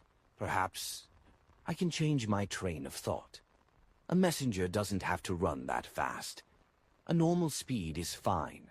There are other ways to ensure safety. I just need to get malicious beings to ignore it and neglect it. I'll try a spirit world creature that's easily neglected. After 2 or 3 minutes of deliberation, Klein held a ritual again. When he was done with the preparations, he chanted a new incantation. I summon in my name the spirit that wanders about the unfounded, the friendly creature that can be subordinated, the being who is easily neglected. The interior of the warehouse became abnormally quiet. There was no wind, nor did it turn cold within the wall of spirituality. Even the color of the candle remained unchanged. Klein waited, watching, hoping for a good messenger. After about 10 seconds, he sighed and looked around. There's nothing. The description was of no effect this time. He didn't wait any longer and followed the procedure of ending the summoning and extinguishing the candle. To his puzzlement, the candle flame even shook a few times in the end. Did I miss something? Klein frowned, and then he relaxed, throwing the matter to the back of his mind. He reconsidered the question of how to modify the description and continued targeting the third sentence. I'll switch to another train of thought. If a messenger is especially good at enduring scuffles and has great survivability, it's still okay. No matter what, a messenger that can deliver the letter to the target is a good messenger. Klein pondered for a moment, then he held the summoning ritual for the third time. Amidst the fragrance of herbs and essential oils, and under the dim light of the candlelight, the shadows on his face darted about as his mouth gaped open and closed. I summon in my name the spirit that wanders about the unfounded, the friendly creature that can be subordinated, an extraordinary creature who has extremely high survivability. The flame of the candle flared and stretched, illuminating the bright red interior of the altar. In Klein's spirit vision, white bones drilled out from the ground, overlapping to form what looked like a safe. I finally summoned something I can see. Furthermore, it's a creature with extremely high survivability. It looks very much like a safe. Just one look is enough to tell that it's good at taking a beating. Klein breathed a sigh of relief and spoke in the ancient Hermes. Are you willing to be my messenger? The skeletal creature that looked like a safe quickly indicated its willingness. Then it wriggled the bones beneath it and crawled toward Klein slowly, very slowly. It took 10 seconds to crawl a centimeter. This is way too slow. Klein's smile froze on his face. Although messengers completed their mission by traveling through the spirit world, that didn't mean that they didn't need speed. Within the spirit world, distance and orientation were chaotic. The most important thing was to find and lock onto a location. As long as an accurate, clear, immediate coordinates were provided, such as the summoning ritual just now, or a simplified ritual that involved blowing a whistle, then no matter where the messenger was in the spirit world, it would immediately appear within the altar. When the location wasn't that immediate and only had a contractual connection or a previous anchor point, the messenger needed to spend time to distinguish the location, roam the spirit world, and search for the target. This required a certain amount of speed. If it were to deliver the letter, the recipient might not even receive it by the time they die, Klein helplessly thought as he looked at the slowly crawling skeletal creature. He let the smile reappear on his face. After some careful consideration, I think it's best I don't trouble you. Key, thank you for your willingness. The creature made of illusory white bones stopped. Compared to before, it appeared as though it hadn't moved at all. Klein quickly cancelled the summoning and rubbed his forehead. He was a little depressed and had decided to abandon himself to despair. He decided to use a less troublesome method to find messengers, which was public recruitment, an interview selection. After taking a deep breath, Klein calmed his mind and began the ritual seriously.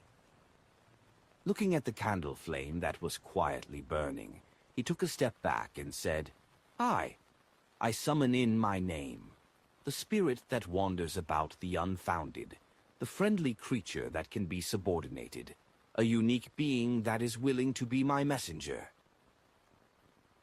Whoosh! The wind blew fiercely inside the wall of spirituality, and Klein's half-top hat almost flew off of his head. The candle flame shook and expanded to the size of a human head. It was so pale that it seemed to have lost its body temperature. A translucent head slowly emerged, as if it had just broken through a thin membrane. Its hair was a light gold color and was smooth. Its eyes were blood red, and it had an imposing appearance. "Looks a little familiar," Klein silently muttered. The head had fully shown itself, but what followed wasn't its neck, but an illusory hand that held the end of the head's hair. Behind the palm were complicated patterns, but the color of the cuffs was dark. The summoned spirit world creature appeared at an increasingly rapid speed, and soon it was before Klein in its entirety. It was indeed a familiar person. It was the headless woman that Klein had met standing at the top of a castle while he was on his way to Calvetua's ruins at the bottom of the sea. She was no longer as large as a castle like she was before. She was now a tall, ordinary woman. Of course, there were still only cuts on her neck and 4 identical heads in her hands. "Did you summon me?" The headless woman in the complicated black dress stood there quietly. Her 4 drooping heads spoke one after the other in ancient face sack. She can directly communicate through words. The level of this spirit world creature isn't low. I remember you having a castle. You're already a property owner, so why are you applying for the job of a messenger? Klein sighed with emotion and lampooned. Then he looked down at the candle behind the headless woman. He was disappointed to find that no other spirit had emerged. He had originally imagined that many spirit world creatures would be willing to be his messenger as they swarmed over, having to form a line to be interviewed. In the end, only one had responded. It should be a problem with the summoning ritual itself. It's considered a relatively simple and basic summoning ceremony, so it's impossible to summon multiple targets at once.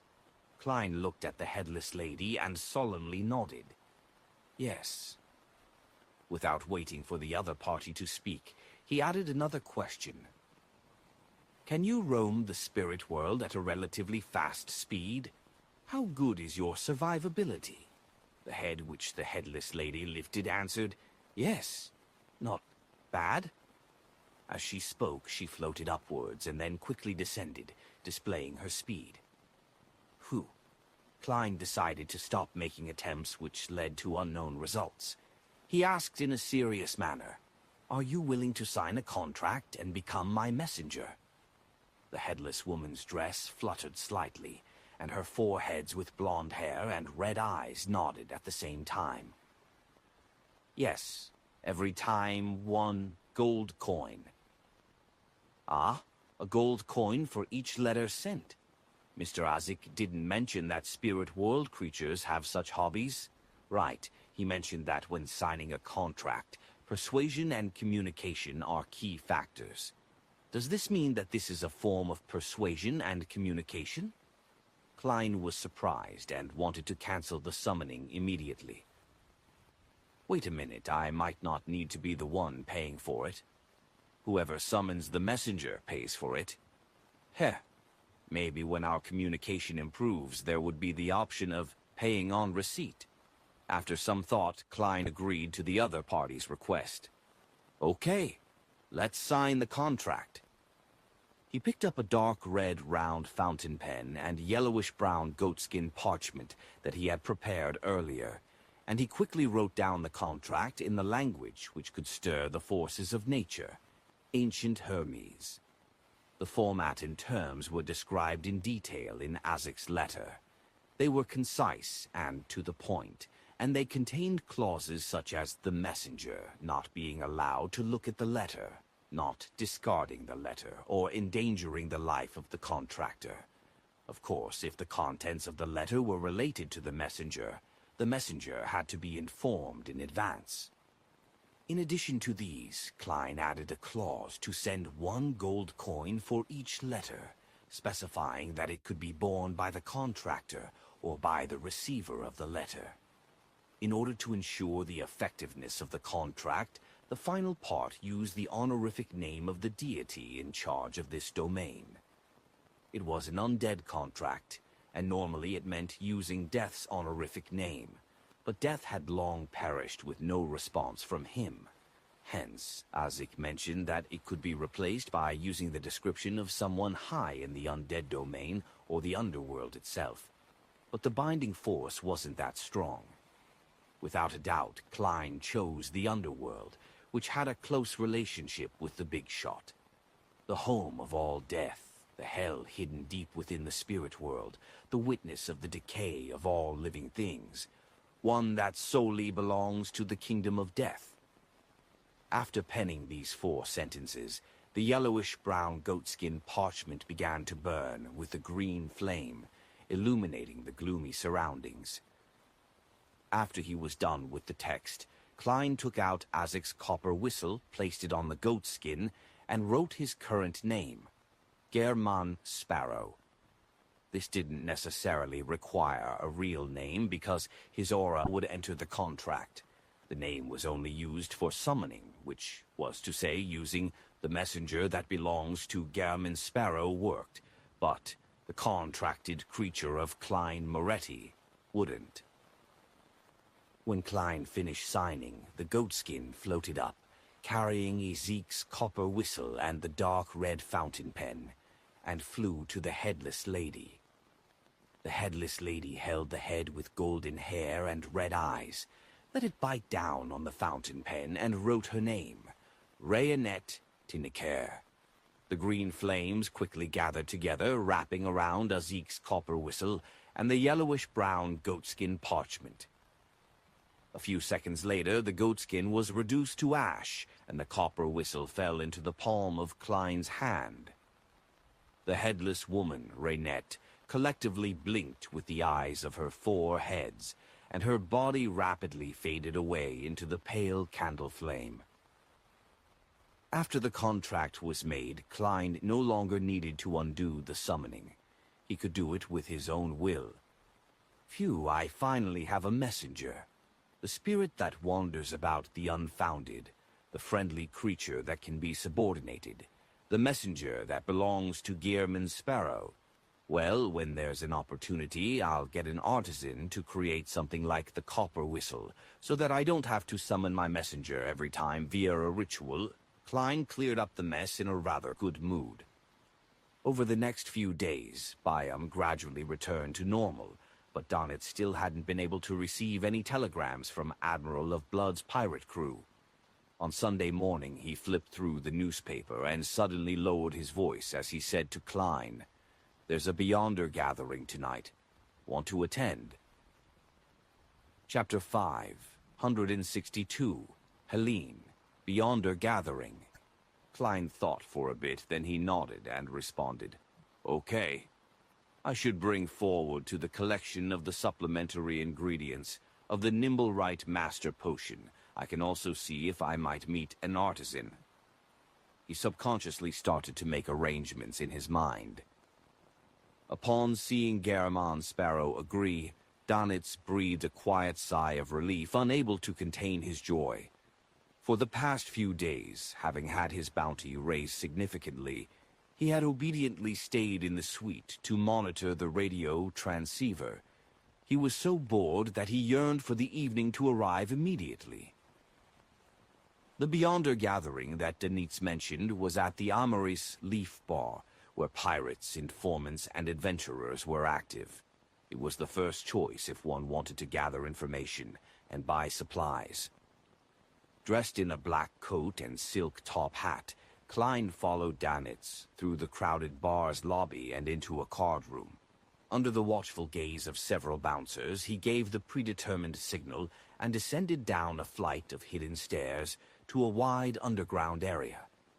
It's like the Evil Dragon Bar in Tingen City. There's an underground market for herbs, essential oils, ancient books, charms, and all sorts of common mysticism materials. However, the difference is that there are also all sorts of guns and ammunition for sale. Klein even discovered antiquated muskets and lead bullets. They also sell fake identity documents and fake seals. As expected of an overseas colony, their industry is much more developed than Tingen's. I'll buy a batch of ingredients later to make charms in the Sea God domain. There will always be some discounts if I purchase them in large quantities.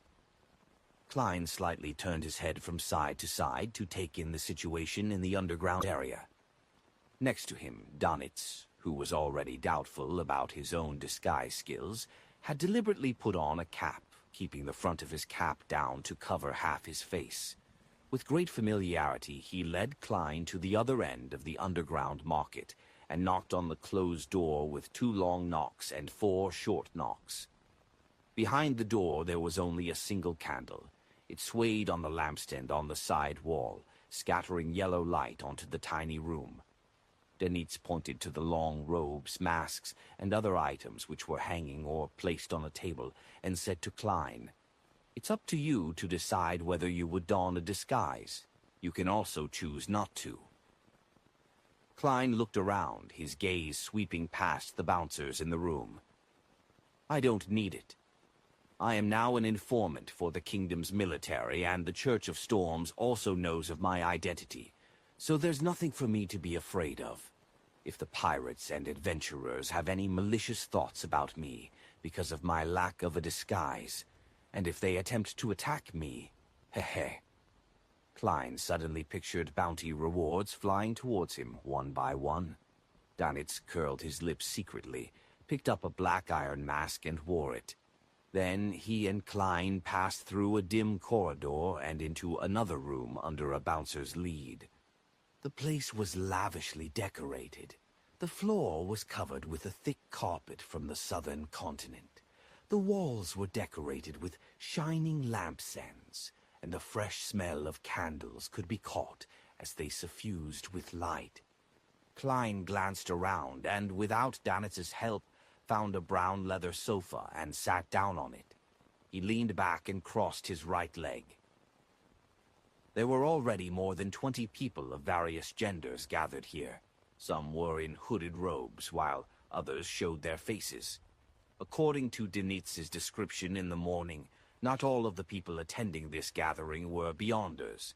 There were spokesmen for certain factions, as well as adventurers, pirates, and mysticism enthusiasts who wanted to become Beyonders. Time slowly passed in that quiet environment. About 7 or 8 minutes later, the old man who was sitting on a reclining chair straightened his back and crossed his hands. He chuckled. "Everyone, let's begin." Because he was old, his white hair was sparse, leaving only a thin layer. However, his light brown eyes weren't turbid, with them being bright and sharp. The organizer of the gathering, strongman Ozil, a famous pirate in the past, and now the secret boss of the Amaris Leaf Bar. Donitz leaned slightly and introduced the man to Klein with a suppressed voice. He'd actually mentioned it in the morning, but he was afraid that German Sparrow failed to match a name to the face and would later vent his anger on himself. It's a sorrowful matter to have a secret grasped by others. Donitz sighed inwardly. Klein nodded indiscernibly as he silently watched the transactions happen. There were potion formulas for warrior, sailor, mystery prior, and others, but no one bought them. The expectant sellers were disappointed again and again. Donitz glanced at German Sparrow, who wore an expressionless face. He then leaned over and explained in a low voice, "There is no notary at this gathering, nor any powerful seer. The authenticity of the potion formula cannot be guaranteed. It's too easy to fake such things, and even if people recognize that the formula is fake, the seller cannot be punished because he might be a victim as well. I know. This is one of the reasons why potion formulas fail to be widely spread." Klein uncrossed his right leg, leaned forward slightly, and said in a voice that was neither loud nor low, "I need the remnant spirituality of an ancient wraith." He didn't mention the eyes of a six-winged gargoyle, the spring water from Sonia Island's Golden Spring, or any other supplementary ingredients. He was worried that others would guess that he was a faceless, who was preparing to advance to Nimble Right Master. When he was in Tingen, Klein had relied on the purchase of supplementary ingredients to accurately suspect that Daxter Guderian was a prospective spectator, and thus he figured out his identity as a member of the Psychology Alchemists. It was impossible to deduce any more from the remnant spirituality of an ancient wraith alone, as many of the rituals in the undead domain would use it. Although Klein didn't disguise himself, he still had to be careful.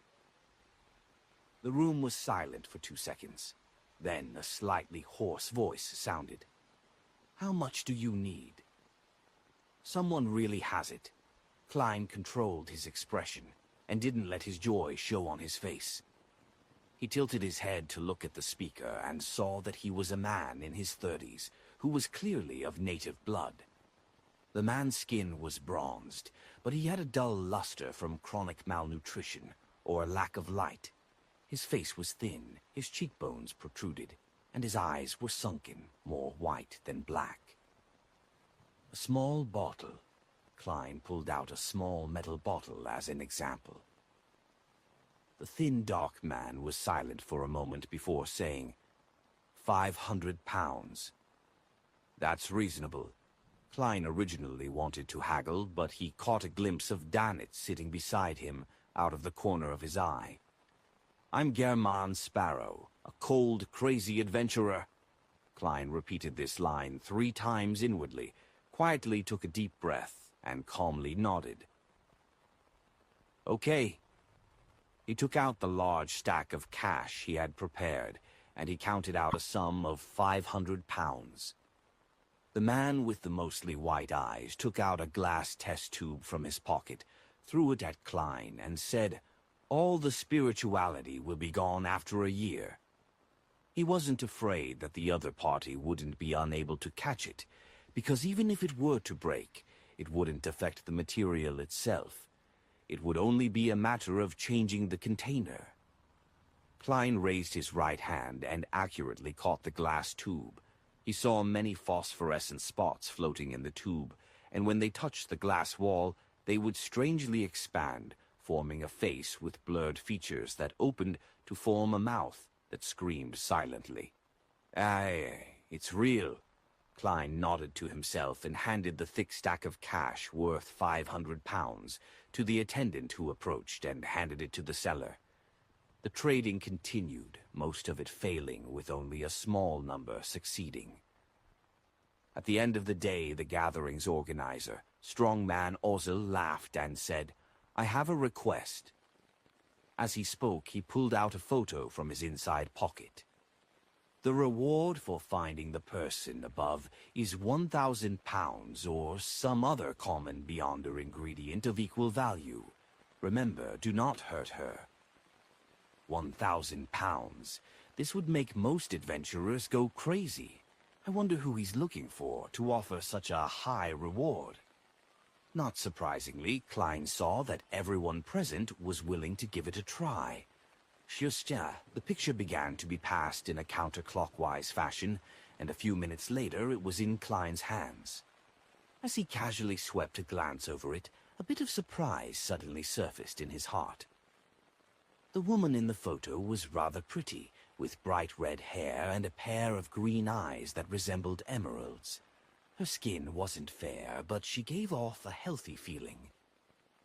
At the time of the photo shoot, she was wearing a long, lake-colored skirt.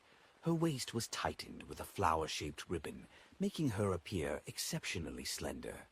Although her face seemed to be smiling, her overall appearance was one of displeasure and awkwardness. A girl with a good family background. Who would pay £1,000 to find her? Furthermore, the premise is that she cannot be hurt. A picture of her forcing a smile. Many romance stories with intertwined love and hate flashed in Klein's mind.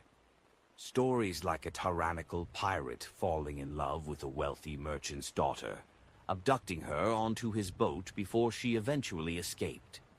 Or some noble lady from a declining noble family turning into a pirate and was later caught due to a mistake, only to have a sinful relationship with a Midor high-ranking mandated punisher or military officer, thus escaping from her predicament and imprisonment. How a newly advanced demoness accidentally fell into a debt of love when giving someone pleasure.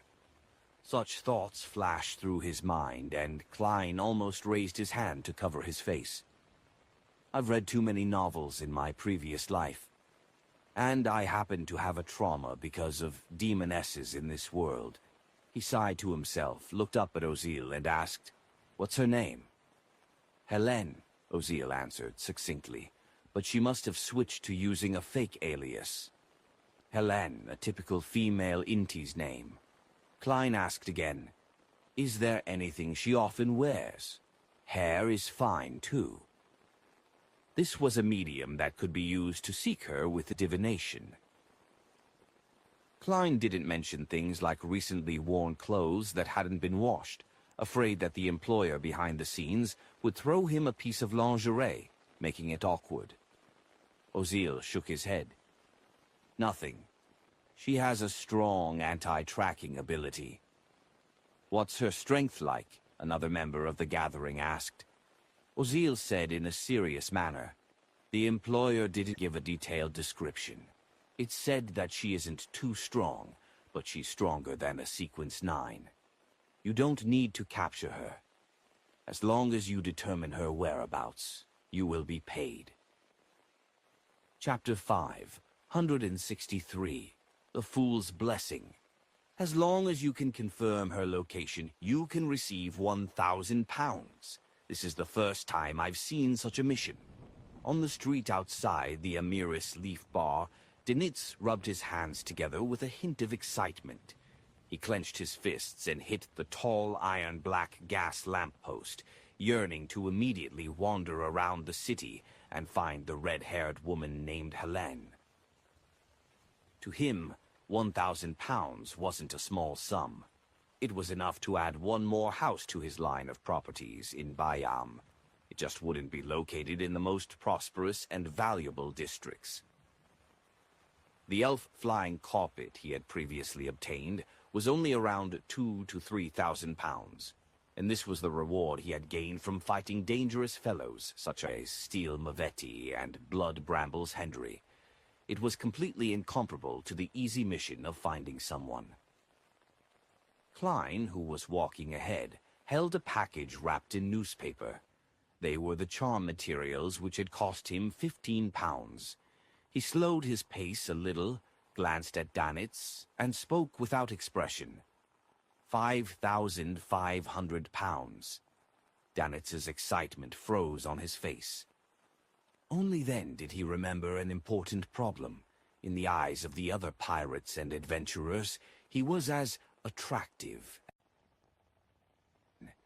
They didn't need to fight him.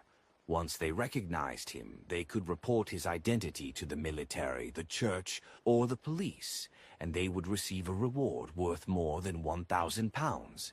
After all, he was already a great pirate, worth 5,500 pounds. Searching for red-haired Helene would be equivalent to a lady with a nice figure and good looks entering the Red Theater for entertainment. Dog. T. Donitz spat out a single word, his face grim as he stretched out the middle consonant. At the same time, he automatically pulled down his cap even lower. Klein, who had poured cold water on Donitz, resumed his normal walking speed and considered the question of finding the red-haired Helene. The lack of a medium and the necessary information had made it difficult for him to use divination, so he had to consider other methods. Activate my underlings to do an investigation of the entire city. This is something that can only be done by the church, the military, and the police. Even the local gangs would find it difficult to accomplish. Wait, I think I can. I'm not sea god Calvetua. My believers are all across Byam and Blue Mountain Island. I just need to make an announcement. No. A revelation to all my believers, and I can get them to search for red-haired Helene. But would this damage my standing? To do something like that for 1,000 pounds, even a god wants some face. If I were the real sea god, I wouldn't care about this. However, I'm now acting as Calvetua. I have to maintain the dignity of a god as best as I can. Back when Calvetua was on the verge of collapse, it didn't even broadcast a revelation when it was urgently trying to find Letitia and her subordinates. Instead, it only gave orders to his worshippers in the upper echelons. I can change its commandments as part of reconstructing an image, but I can't appear too low class. Well, that should also be a requirement of true acting. It would be difficult to organize an investigation just by giving Callet, Edmonton, and the others a revelation. Furthermore, they would definitely magnify the severity of the issue and cause a huge commotion. It would only make things more difficult to deal with later. There's another solution. I can throw the radio transceiver above the gray fog and attempt to contact the magic mirror, Arrows. I'll ask him about red-haired Helene's location. I have to be careful about this. I need to prepare ahead of time and confirm it via divination. I don't want to receive strange telegrams from the true creator or the primordial demoness.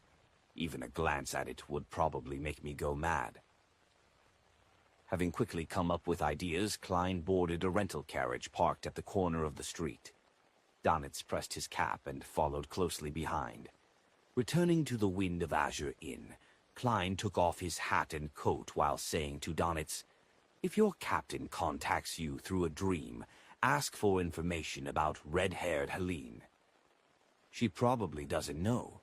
Otherwise, I would have known this red-haired Helene." Donitz grinned. "I don't know who's looking for her to be willing to pay 1,000 pounds. His thoughts were whirling, imagining a love story akin to the ones Emperor Roselle had penned. Klein glanced at him and casually mentioned, "I'll do the monitoring tonight." "You're doing it?" Donitz snapped out of his fantasies, wondering if he had heard wrongly. "Yes," Klein nodded. "German Sparrow realizes that I'm too exhausted. Although this fellow is a little crazy, he's still a good person at heart. He had actually decided to risk his life to save those people when we were at Banzi Harbor, for reasons that couldn't be considered good." Donitz sighed to himself. Carrying the radio transceiver and its relevant parts, Klein went into the bedroom, locked the door, and threw them above the gray fog with a sacrificial ritual. After doing all of this, he was in no hurry to leave the towering palace. He waved his hand, and the sea god scepter flew out from the junk pile. He scanned through the prayers of different people and gathered experience on how people had multiple facades. In the process, he would occasionally respond, like a child who still had great interest in a new toy. As Klein's browsing drew to a close, ripples of light began to form around the seat of the Fool. Someone is praying to me, to the Fool, and not to see God. Klein raised his eyebrows and emanated his spirituality, scanning the scene within the rippling light. Enmat Harbor, in a room with closed curtains.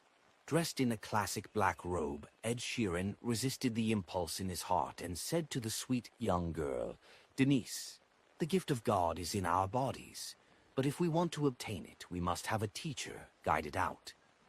Your soul is pure and beloved by the gods. I will personally guide you. In the process, no matter what happens, you must trust me and listen to me. Before that, do you have any questions?" Ed Sheeran was a swindler. His specialty was to establish a cult to cheat others for money and sex. He would then decisively flee before it reached a certain scale that would garner attention from the police. This time, he had come from Bachland, disguised as one of the fools blessed that many gangsters in the capital were looking for. He had also developed a batch of believers in his target group. He falsely claimed that the Fool was the incarnation of the Lord of the Storms, and that he would come to save the faithful during the apocalypse.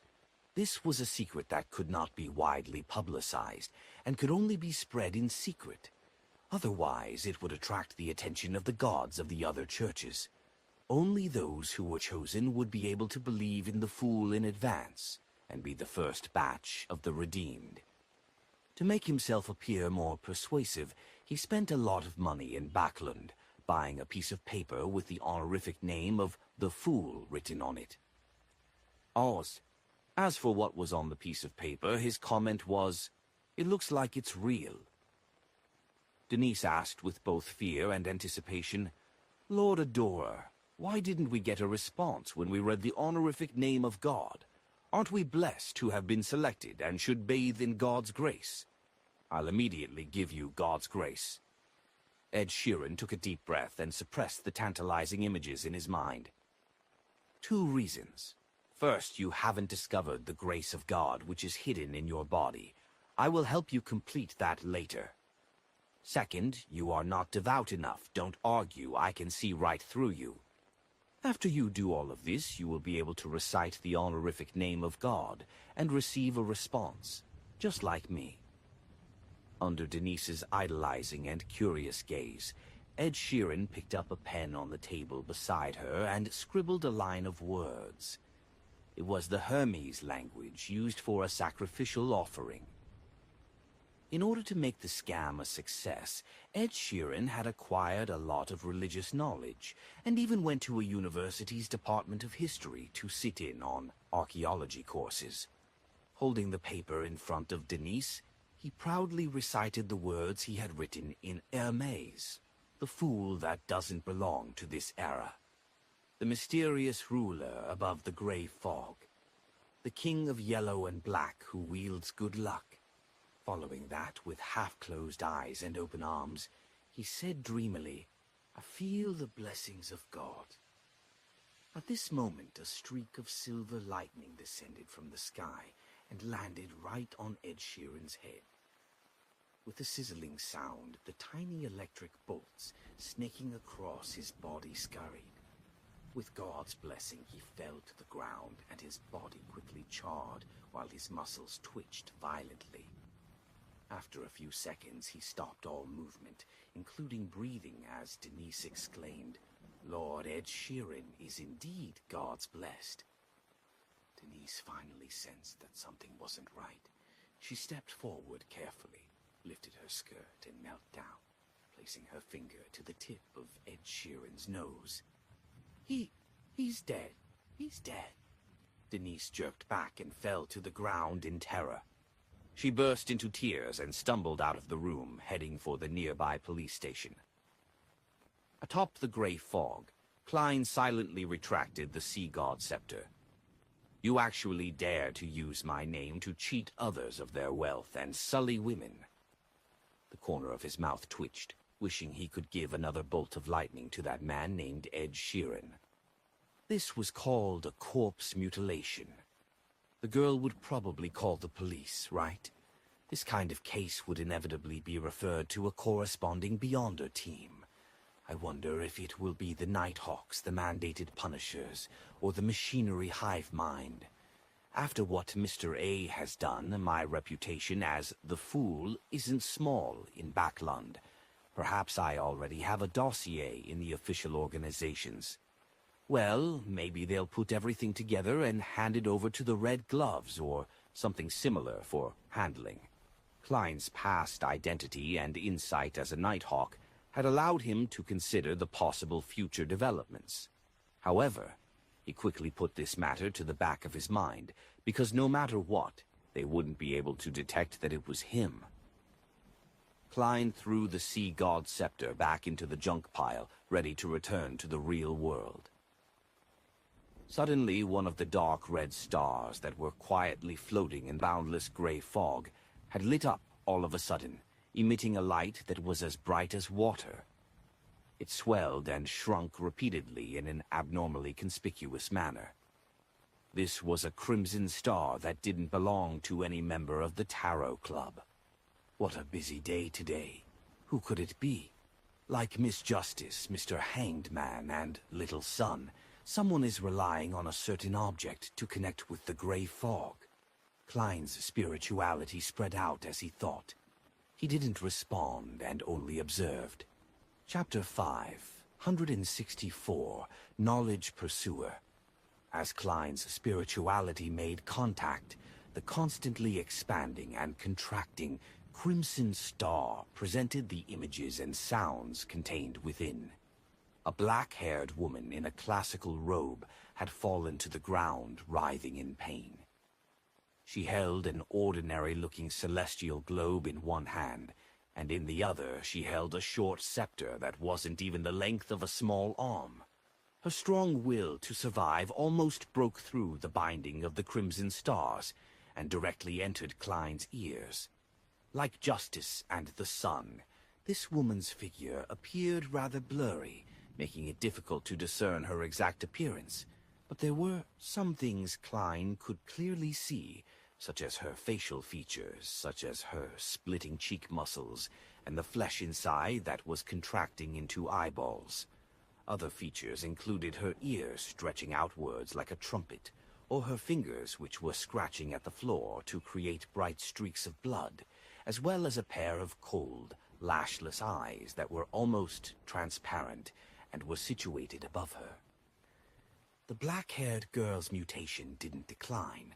Her body was tenaciously healing itself, causing the flesh and blood which resembled an eyeball to melt away. Her ruptured muscles fused together, and her extended ears shrunk inward. Every detail was in a repetitive seesaw-like struggle between the two states. Klein was dazzled by the illusory, lashless eyes. It was as if he had returned to Tingen, back to the time when he had first mastered spirit vision. Back then, he had seen a pair of eyes like that on old Neil's back. Hidden Sage?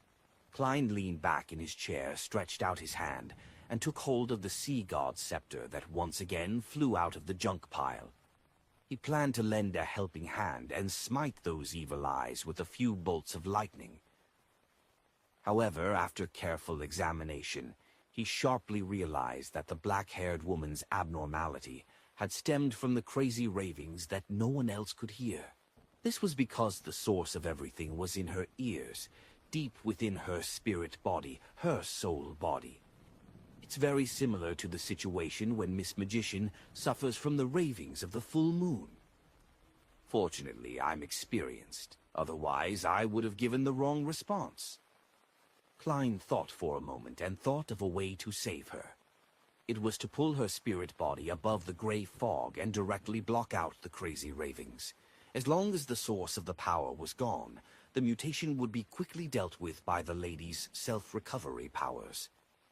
As for whether she was worth saving or if she harbored malicious intentions, the current him was no longer as troubled as he was in the past. If the black-haired lady had committed a heinous crime to a certain degree and had already established a connection with the mysterious space above the gray fog through the Crimson Star, Klein could give her a few lightning bolts at any time and let her be thrown back to where she belonged. If she really has any kind of malicious intentions, or if she causes any accidents, I, who possess the Sea God Scepter, the Dark Emperor card, and am capable of using the Grey Fog's power to some degree, wouldn't lack the ability to resist. Klein held onto the white-bone scepter in his right hand and pointed at the remote star. His spirit energy surged and poured into the crimson-red light that was like flowing water. This time, he was able to establish the mysterious and stable connection with ease. The black-haired lady's figure instantly appeared at the side of the long bronze table, sitting on a chair that didn't belong to any of the current members of the Tarot Club. As for Klein, he could see from the final image of the crimson stars that the mutation on her body had weakened significantly. He nodded indiscernibly, patiently waiting for the other party to speak. The black-haired lady was still somewhat adrift. One second she was struggling in extreme pain, with her vision gradually turning black, and the next second she was inside a towering domed palace. Beneath her was an endless and silent gray fog that extended outwards endlessly. How couldn't she be taken aback? After a brief moment of silence, she turned her gaze to the figure leisurely sitting at the very end of the mottled long table. She asked with an ethereal voice, "Is this the underworld? You aren't dead." Klein laughed. At this moment he saw that the symbol tainted with starlight quickly changed on the back of the black-haired lady's high-back chair, forming a pair of eyes that contained countless resplendent stars. They were cold and indifferent, and they lacked eyelashes. Based on his past experiences, he believed that this was a symbol representing the mystery prior pathway. The black-haired lady froze, gradually regaining her senses. Instinctively, she scanned her surroundings before finally casting her gaze at the mysterious man shrouded behind the gray fog. White shirt, tailcoat, no tie, black pants, bright leather boots, seemingly black hair, and a blurry appearance. There's nothing strange about this. He casually holds a milky white scepter that's slightly longer than an arm in his hand, and that scepter... The black-haired lady's pupils contracted as the depths of her eyes reflected, in its entirety, the blue gemstones and the aura of a storm from the surroundings that it stirred. Furthermore, there were countless points of light that surrounded it, giving it a holy and majestic feeling. It's a scepter at the demigod level. He's playing with it like it's a toy. He doesn't care about it at all. The lady in black narrowed her eyes and cautiously asked, "How may I address you?"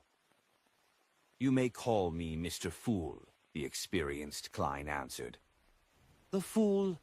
The black-haired lady ruminated over the word before asking with deliberation, "I've heard of your honorific name from the Aurora Order's Mr. Z." She waited for his assertion or denial. "You know the Aurora Order's Mr. Z. He can be considered an old friend." Klein laughed but didn't reply. Instead, he said, "Do you not plan on introducing yourself?" "This is the most basic of etiquette." The black-haired lady recalled what had happened to her and fell silent again. After a few seconds, she said in a slightly muffled voice, "My name is Catleya, and I have the nickname Admiral of Stars." "Mr. Fool, were you the one who saved me?" "Admiral of Stars. The Admiral of Stars, one of the 7 pirate admirals, someone with a bounty of 37,000 pounds. I've saved a treasure trove. No, a person of high status." Klein shifted in his seat slightly, half surprised, half amused. He chuckled and replied, "Wasn't that obvious?" Admiral of Stars, Catleya immediately stood up and said, "Thank you for your assistance. If you have anything you need me to do, you can directly instruct me, as long as it is within my capabilities and doesn't violate my principles." "That's nice of you. Very seasoned and experienced. She's indeed worthy of being the well-known Admiral of Stars." Klein couldn't help but sigh. Among his Tarot Club members, with the exception of the Hanged Man and his incarnation, the World, All of them were rather inexperienced when they first participated. Miss Justice was one of those who vaguely understood the mysterious world, but she hadn't really stepped into it yet. The son was one of those who received sufficient education, but due to the isolated environment and his relatively young age, he was very simple and honest. The magician may have been stuck at Sequence 9 for several years, but she had always been an unaffiliated Beyonder. She didn't know much about all sorts of hidden factions, and she lacked experience. The Moon Emlyn comes from a Beyonder race with a faction with a deep heritage backing him. However, due to his preference of staying home to play with dolls, he is greatly lacking in experience in certain aspects. He was very gullible as a result. That fellow Emlyn is smart, but if he were to, meet Triss, no, Demoness Trissy, he would be tricked by her into selling his dolls. Klein secretly teased the vampire, which could be considered a friend in the real world. He looked at Admiral of Stars and didn't directly respond to the matter of her repaying him for saving her life. Instead, he smiled and asked, "Are you a member of the Moses Ascetic Order?" "Yes." Cattleya didn't believe that this was something she could hide from Mr. Fool. Klein smiled. "What did you just do to provoke that guy?" He wasn't sure that the pair of eyes belonged to the hidden sage, so he used a vague term, that guy, instead, so that, no matter what, the fool was absolutely correct and upheld his standing. After a moment of silence, Cattleya said, "No, I didn't provoke him." She paused, then she continued, "The members of the Moses Ascetic Order believe that all objects are numeric, and we pursue knowledge itself. However, Emperor Roselle once said that we aren't pursuing knowledge, but that knowledge is pursuing us. The hidden sage is an embodiment of knowledge itself. He is chasing us, every single Moses Ascetic Order member. When too much knowledge is injected into us, without us being able to quickly digest and master it, a situation like before would happen.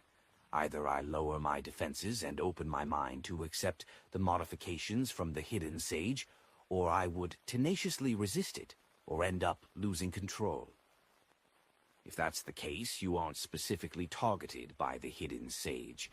Even if you managed to escape from the previous predicament, you wouldn't be suspected of anything.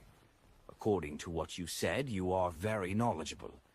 Back then, old Neil only wanted to obtain the knowledge of human body refining and of a perfect revival." Klein suddenly sighed, but he didn't show it on his face.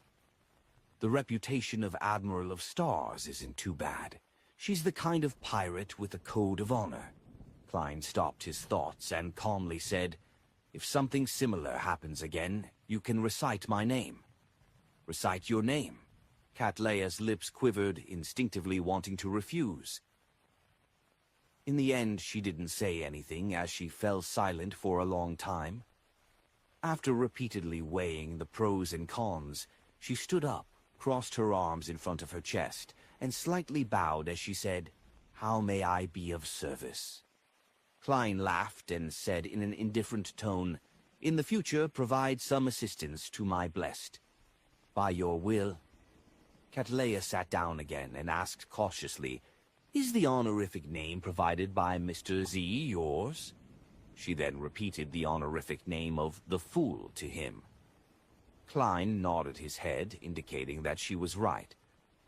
Cattleya looked at the other empty seats and asked after some deliberation, "Honorable Mr. Fool, will there be others here as well?" Klein laughed and replied, "People like yourself. They set up a regular gathering, and I bear witness." After a few seconds of silence, Cattleya asked, "Can I participate?" She thought that since she wasn't connected with the mysterious existence known as the Fool, it was better to know more than to do nothing. "Of course you have money, knowledge, influence, and needs." Klein casually leaned against the back of the chair. "Sure. Without my permission, you are not to leak this matter." "All right," Cattleya answered without hesitation. Klein tapped his left index finger and revealed the rest of the tarot cards on the bronze table. They use tarot cards as their code names. These are the remaining ones. Pick one.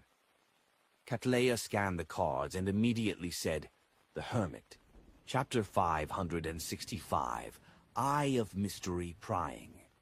Inside the captain's cabin, Cattleya slowly got up from the floor and walked in silence to the full-length mirror next to the bookcase. In the mirror, the skin on her face was fair and smooth, without a single crack. Her ears were small and normal, showing no signs of expanding. Her deep purple eyes were calm, as if nothing had happened. However, she could see more with her eyes that carried a sense of mystery. Hidden beneath her skin were eye-like flesh and blood that hadn't fully dissolved. Her soul body, whose pain and madness were rapidly dispersing. Innumerable illusory objects with ineffable forms that roamed about. Sailors who were cleaning the deck several rooms away. Everything within a range of a few dozen meters was revealed to her in an unobscured but unusually chaotic manner. From the day she had become a Sequence 5 Constellations Master, her mystery prior powers had been greatly enhanced. She could faintly see that there were thick curtains around her that resembled shadows, and behind the curtains, something seemed to be watching her and all living beings. There are no traces of being influenced by Mr. Fool, which in turn explains many things. He was able to directly pull my soul body into that mysterious space with a strange, tyrannical, and secretive power. It's not something that a demigod scepter can compare to. Although he was dressed in contemporary clothing, this doesn't mean anything.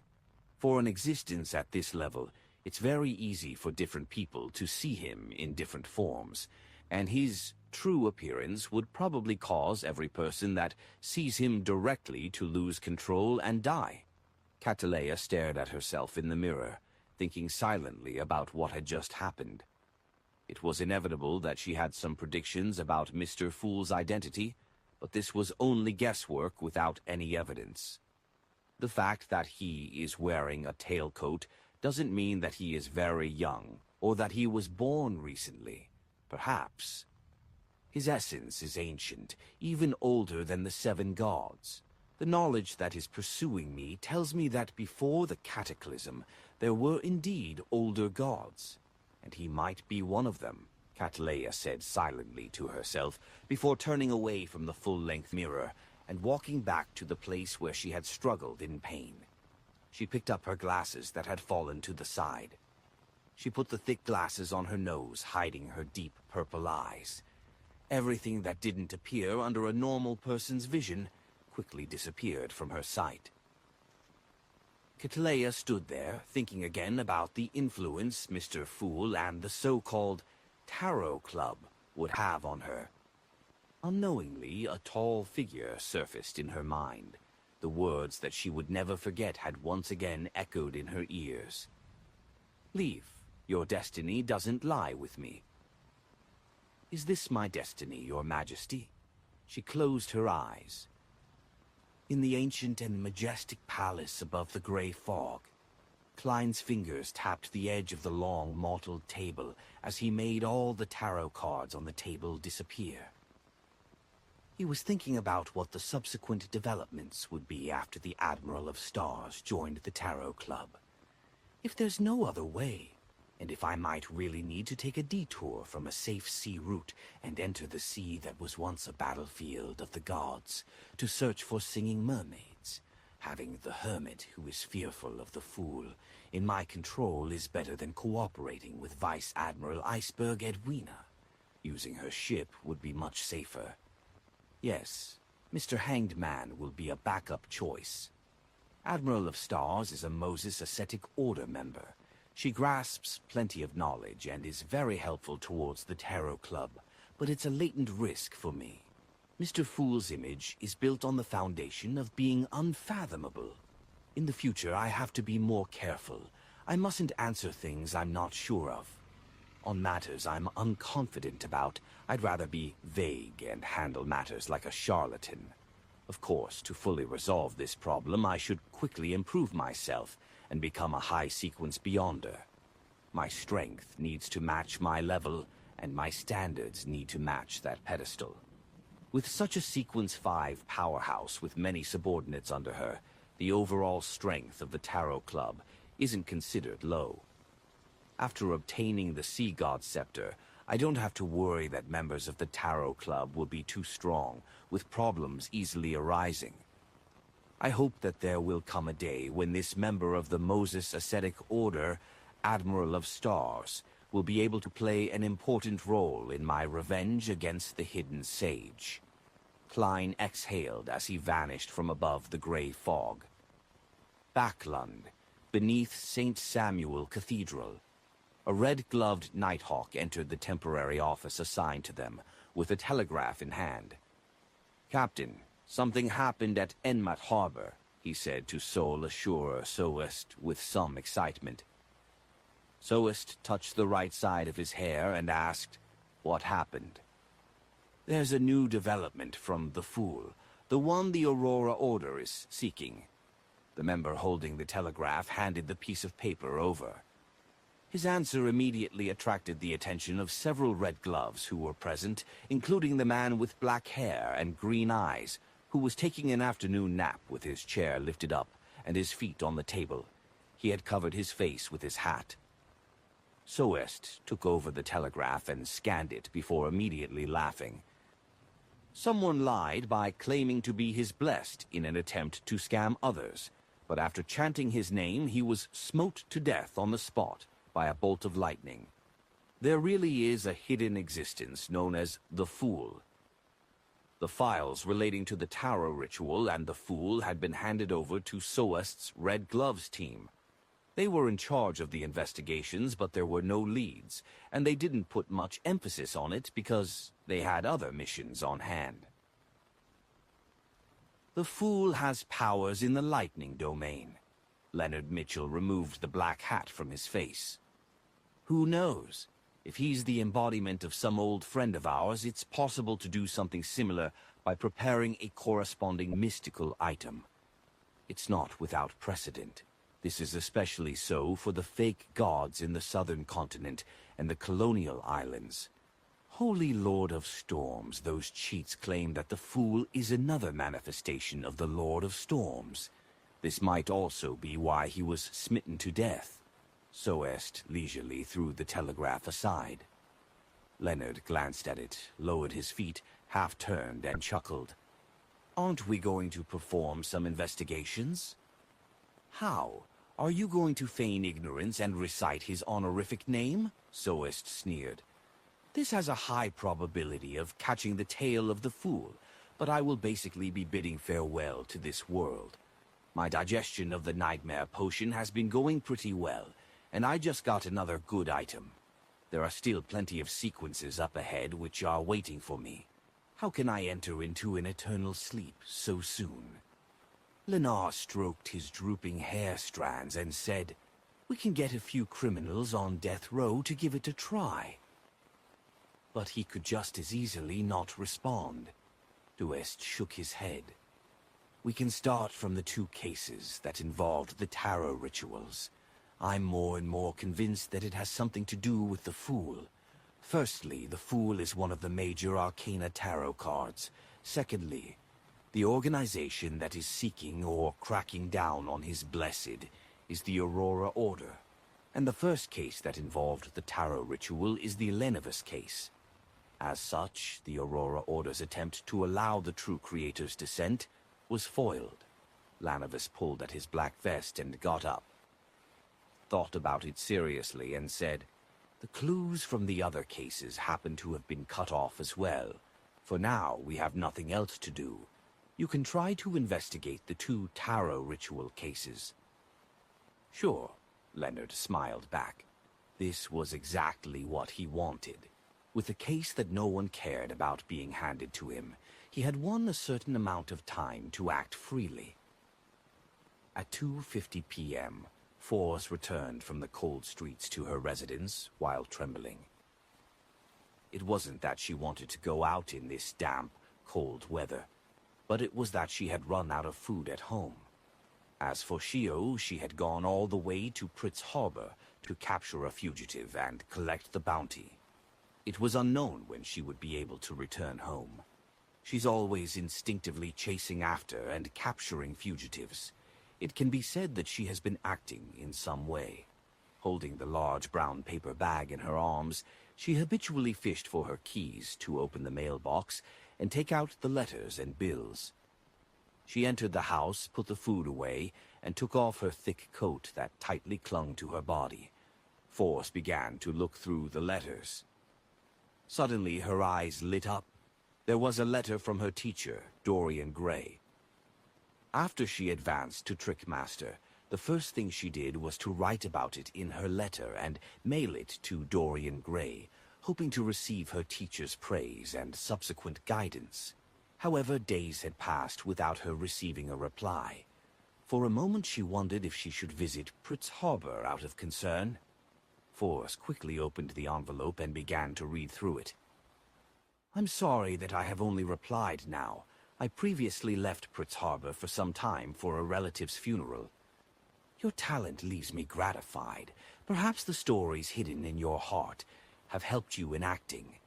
After you digest the Trickmaster potion, I'll provide you with the Sequence 7 astrologer formula and some ingredients, as well as a gift. The crux when it comes to acting as a Trickmaster lies in performing and hoodwinking. Hoodwinking can also be replaced with deceit. This has been verified by generations of Beyonders. You can take into consideration other pathways like Swindler and Magician. The meaning behind their names is in some sense similar." Force heaved a sigh of relief, glanced up at the wall clock, and hurried back to her bedroom before locking the door behind her. The weekly tarot gathering was beginning. Not long after, a crimson light flooded her eyes, drowning everything. In the ancient and mysterious palace, just as Force was about to look at Mr. Fool, she suddenly saw a figure beside her. That seat had always been empty. New member, a lady. The magician Force moved her eyeballs slightly, pretending not to care as she half-turned her body. Another new member. And it's a lady. Miss Justice was about to get up and greet Mr. Fool when she saw an unfamiliar figure. While feeling puzzled and expectant, she discovered a problem. The women were on one side of the table while the men were on the other side. This should be divided according to Mr. Fool's intentions. I wonder if there's any symbolic meaning behind it. Yes, the ladies are on the left and the men are on the right. Being neither left or right is what defines a god like Mr. Fool. Ah, yes, there's also Mr. World. Heh. Could it be that he's neither man or woman, or even a human? Audrey, you're thinking too much. Justice stood up and bowed, speaking with a light and brisk tone. Good afternoon, Mr. Fool Tilde. Chapter 566. The Details of Clothes. Klein's lips curled up in a slight nod in response to Miss Justice's pleasant greeting. He was just about to introduce the hermit to everyone, and everyone to the hermit when he noticed that Miss Justice didn't stop. Her gaze shifted to the other side as she greeted, "Good afternoon, Mr. Hanged Man." This time, she didn't follow the order of the tarot cards, but followed the order in which the person joined the tarot club. After this round of greetings, the hermit will essentially get to know everyone, and there's no need for the fool to introduce her. Miss Justice is obviously doing it on purpose. She's really considerate. As long as a Beyonder of the Spectator domain gets serious, they act differently for matters like this. Klein was surprised for a moment before he praised her silently. At the same time, Alger responded to Audrey's greeting while cautiously sizing up the new member. Female.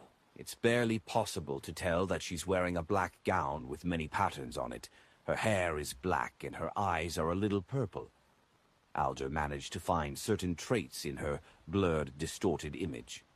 Suddenly, his heart sank as he recalled the scene he saw a few months ago at the pirate convention.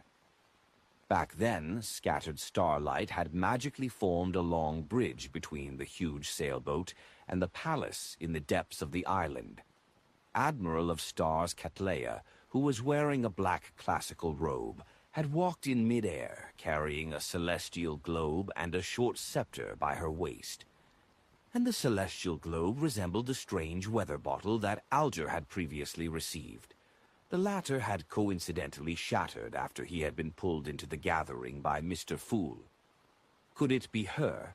She looks somewhat similar based on her attire, but the Admiral of Stars wears glasses, while she doesn't. It cannot be confirmed. It'll require further observation and evidence. Unfortunately, I only saw her from afar and know little. Regardless, I should be careful. When exchanging information, I should try my best to avoid divulging details about my actual situation. The world is Mr. Fool's blessed. Letting him know of my identity is totally different compared to the others. No, the other members. After the matter regarding the sea god, Mr. Fool has recovered a considerable amount of strength. He's even able to pull in a powerhouse like a pirate admiral. Thoughts flashed through Alger's mind as he slightly fidgeted in his seat. Mr. Hangman's body language tells me that he is alert and guarded. Does he know the female newcomer, or has he guessed something? How intriguing. Audrey's gaze swept across without leaving a trace and landed on Derek. At this moment, Cattleya was also carefully and seriously examining the members of the Tarot Club in the order they were greeted in. The mysterious purple color in her eyes slowly flowed in an indiscernible fashion. Although she couldn't truly see through the blurry concealment of the fog, she could still make out the details of their clothing. The Hanged Man, a man in his prime, in his 30s, and has messy hair like seaweed with a rare deep blue color. This is a common mutation seen in the sailor pathway. He's wearing a robe with the patterns of storms and waves. Someone from the Church of Storms? Cattleya's pupils contracted. She didn't show any abnormalities as she continued to observe the rest of the members. The son, a young male, perhaps still underage. His attire is rare and has a simple ancient sense of beauty. It's very tight, making it suitable for combat. Is he a beyonder in this aspect? The world, neither an old man nor a young man. He has a gloomy temperament and wears a hooded robe. He has a feeling as though he's not a living person. Is this something similar to Senor or Steel Mavetti? Or some other sequence I'm unaware of? The magician, a young woman, wears a common low-styled dress. Apart from having a trait of languidness, she doesn't have any other characteristics. This kind of person is the easiest to ignore, so she needs to have more attention paid to her. The Moon, a young man. He sits very casually. Black hair, red eyes, and wears an Earth Mother priest robe. There seems to be only one possibility for such a combination. A vampire. As expected, the members of Mr. Fool's Tarot Club aren't that simple. Just a preliminary judgment involves two churches. Cattleya withdrew her gaze and met Audrey's gaze.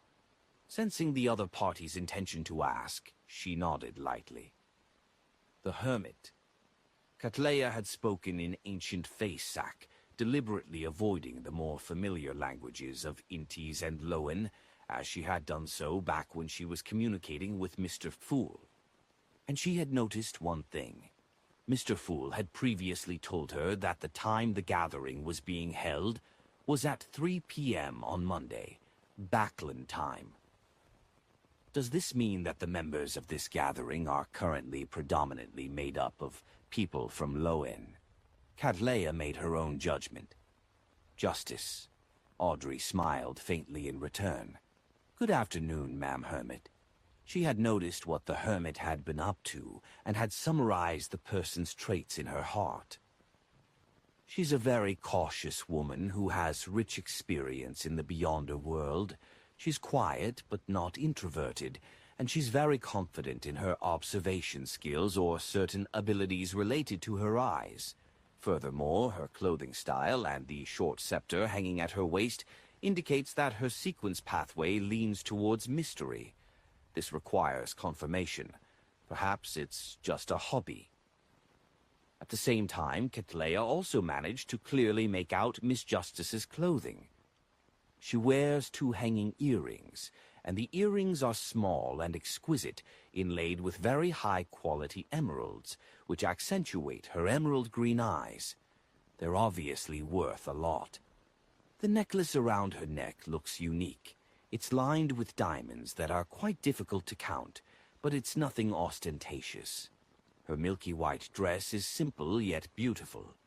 It's tailored to be elegant and befitting of her status, like the work of a stylish designer. As she went through the details, Cattleya couldn't help but close her eyes. A 17, 18-year-old girl. Very rich. The way she moves and her etiquette makes her highly suspect to be a noble with high status, a low and noble. Cattleya didn't know why she sighed in her heart. After a round of greetings from Audrey, there was no need for Klein to introduce the original members of the Tarot Club to the Hermit, or the Hermit to the rest. Just as she sat down, Audrey once again turned to the very end of the long bronze table. "Mr. Fool, I'm out of town and have only managed to find 1 page of Roselle's diary." At the last gathering, she had provided 2 pages, so she was 2 pages short of paying off the debt. However, with her being in the manor, even if she often went to the city, all she managed was to collect 1 diary page. In addition, due to the addition of the new member, Hermit, she was careful not to mention the psychology alchemists. She didn't mention Backlund or Eastchester County at all. Roselle's diary. Diary? Cattleya almost lost control and couldn't help quickly turning her head to look at Miss Justice, who sat on the same side as her. She clearly remembered that the tall and beautiful figure had one side. It's not a notebook, it's his diary. However, other than him, no one else would be able to understand it. The members of the Tarot Club know that Roselle's notebook is a diary. Mr. Fool is collecting Roselle's diary. Is he trying to crack it to find the secret hidden in that part of history? This is more like a revived ancient god. All sorts of confused and shocked thoughts surfaced in Cattleya's mind. She maintained her staidness, just turning her head in a normal fashion to observe the first transaction. After experiencing many things and trudging her way towards becoming one of the 7 great pirate admirals, she understood that the most important thing for her to do after joining the Tarot Club was to listen more and speak less. "Mr. Fool, I received 3 pages, Force said with a smile. They had been mailed by Dorian Gray. At last week's gathering, as she hadn't received her teacher's response, and due to the cold weather, she hadn't attended any Beyonder gatherings, so she couldn't provide a single page. Derek followed immediately. "Mr. Fool, I've copied a new legend of the ancient gods." Tisk, he's always using the legends of ancient gods as a perfunctory payment. Emlyn glanced contemptuously at the sun. Suddenly he thought of something. Although the sun claimed that the one they worshipped was the Lord that created everything, he had never tried to cover up the influence that Giant King Ormir had on them. However, he had never mentioned that Giant Queen Omabella was who the Kingdom of Silver originally believed in. Could it be that the City of Silver isn't equal to the Kingdom of Silver? I'll wait a minute and try it out. Emlyn had never been able to get over the sun's earlier slandering of the Sanguine. 4 pages of Roselle's diary, a legend of the ancient gods. That's pretty good. I wonder if it contains information about the High Elf, Kohinem. Alas, after Mr. Hangman learned that the world is a blessed, I cannot make the world ask questions without any qualms. Klein thought quickly and said with a chuckle, "Very good." He helped Miss Justice, Miss Magician, and Little Sun conjure their respective content, which flashed into the palm of his hand as he casually browsed through them. Mr. Fool doesn't seem to be deciphering it. He can read Emperor Roselle's diary. What's his background? What is his true identity? A sense of indescribable terror and dread suddenly welled up in Catleia's heart. She quickly retracted her gaze and looked at the long bronze table, as if she was memorizing the simple patterns on the table's surface. The reaction the hermit showed when realizing that Mr. Fool is able to read Roselle's diary exceeded my imagination. Is she concerned with this matter, or is it somehow related to her? Audrey pursed her lips thoughtfully. Although the other party hid it quickly and naturally, this was still obvious enough for a Sequence 7 from the spectator pathway. Klein sensed the abnormality of the new member, the hermit, because he also wanted to see how this member of the Moses Ascetic Order, who had a great deal of knowledge, would react to it. The result left him surprised. Isn't that a little too intense? Klein didn't have the luxury of time to think about it as his gaze fell to the first page of Roselle's diary. Chapter 5, 167, Source of the Matter, the 4th of April. I just returned from Countess Warinka's masquerade party when I suddenly felt an emptiness in my heart. One woman after another. The monotonous and mechanical movements, the indistinguishable smell of perfume, and the warmth from the entanglement of their limbs.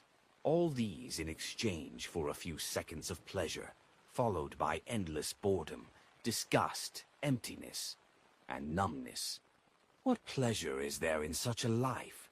Is the meaning of life to just do this every single day?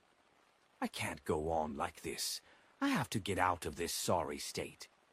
Also, I need to remind myself that I shouldn't habitually write Arabic numerals. Emperor, there are actually times when you reflect on yourself and act like a hipster. This doesn't fit with my image of you. Klein almost pricked his brows up.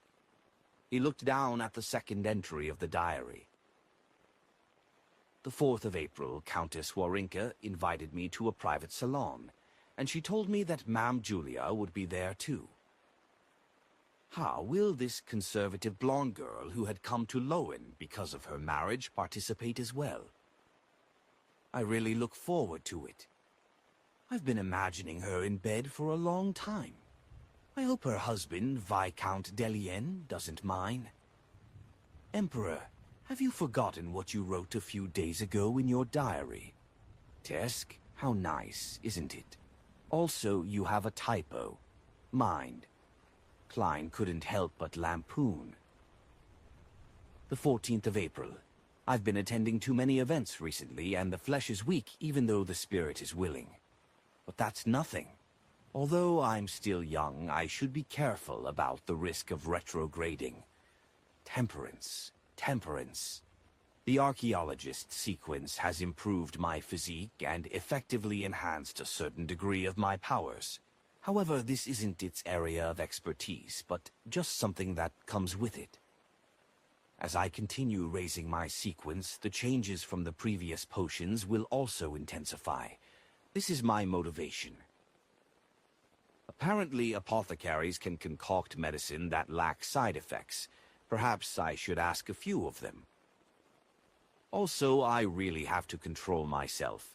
Unrestrained behavior will only lead to continuous increases in the threshold, and the degree of satisfaction wouldn't be like how it would normally be.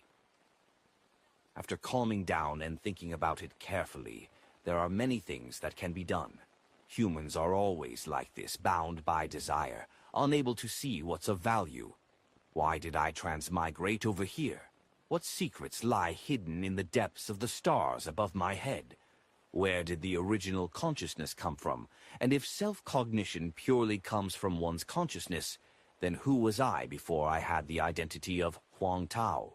Who does the essential part belong to? Emperor, Are you describing to me what it means to be a pervert and philosopher before and after the deed?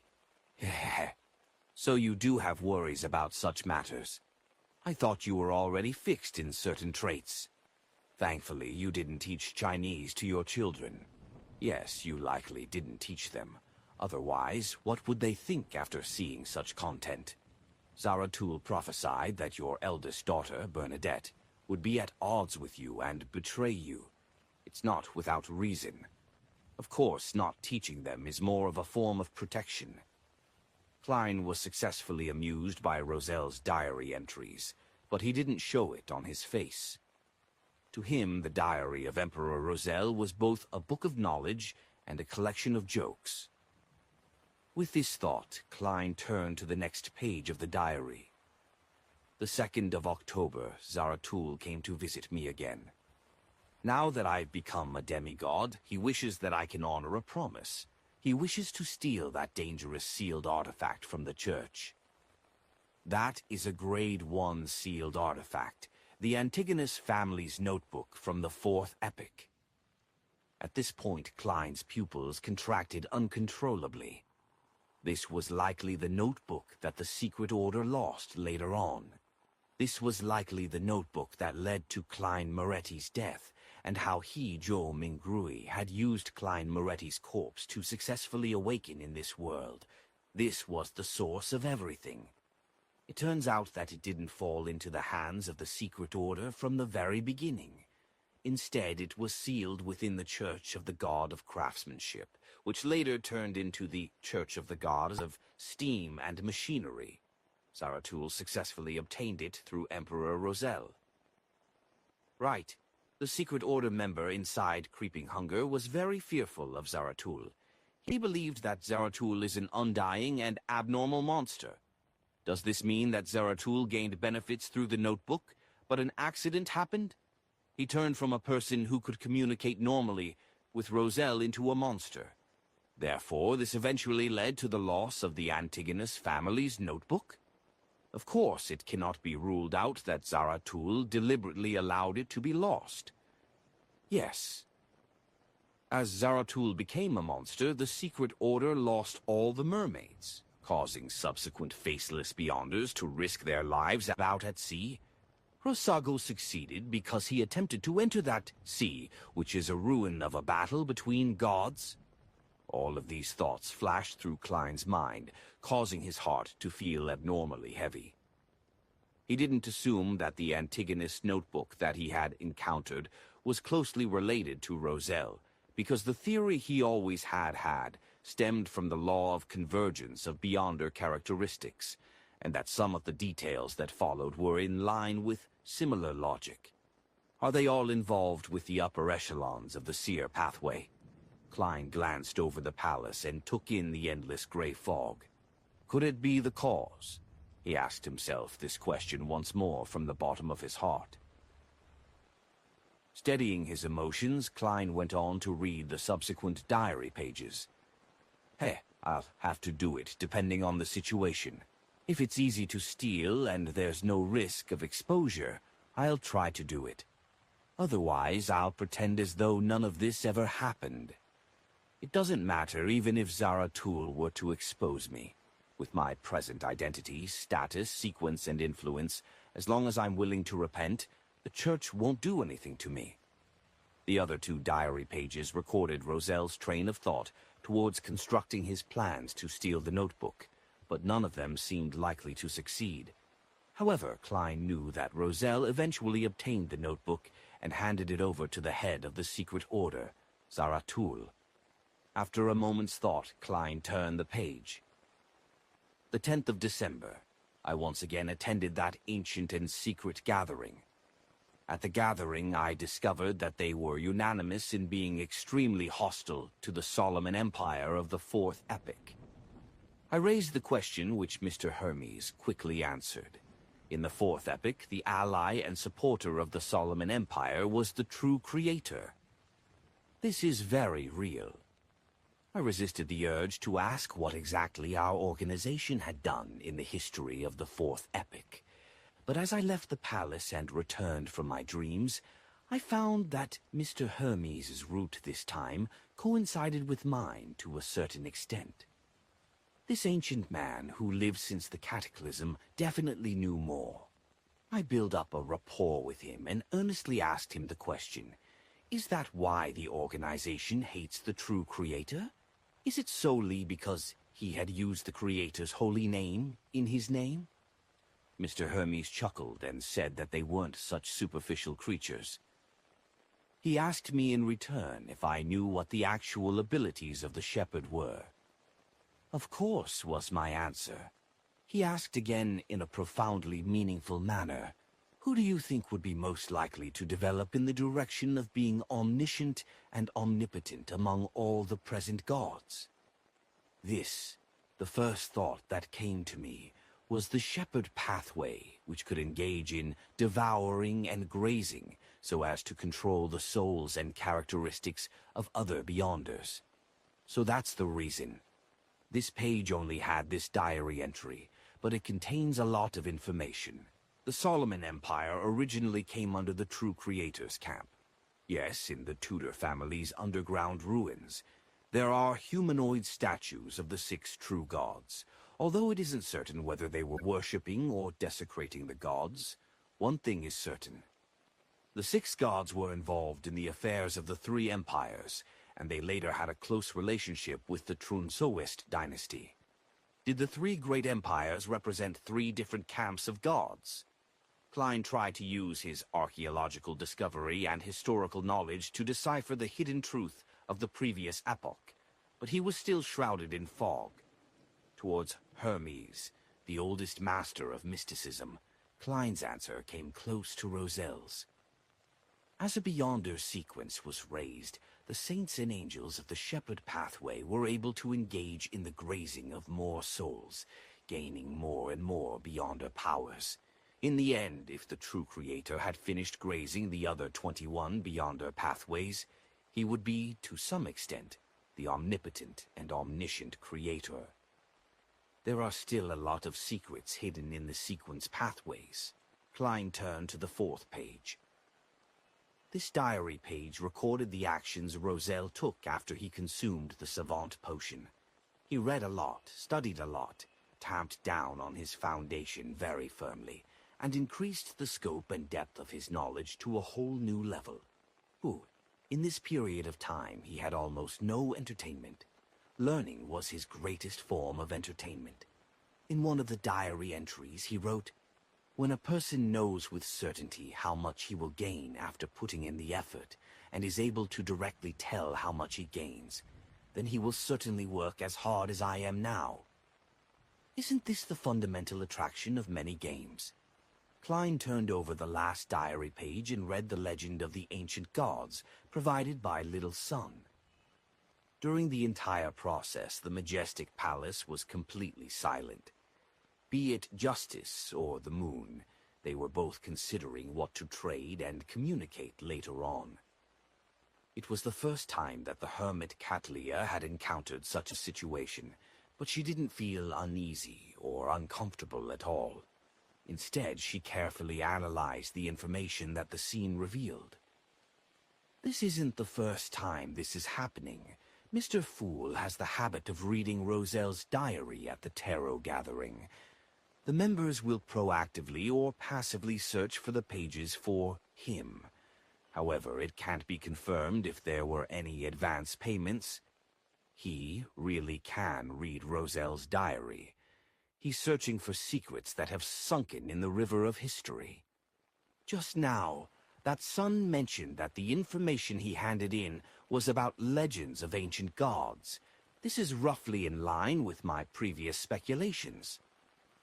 At this point in time, Klein had roughly finished reading the new piece of information regarding ancient gods.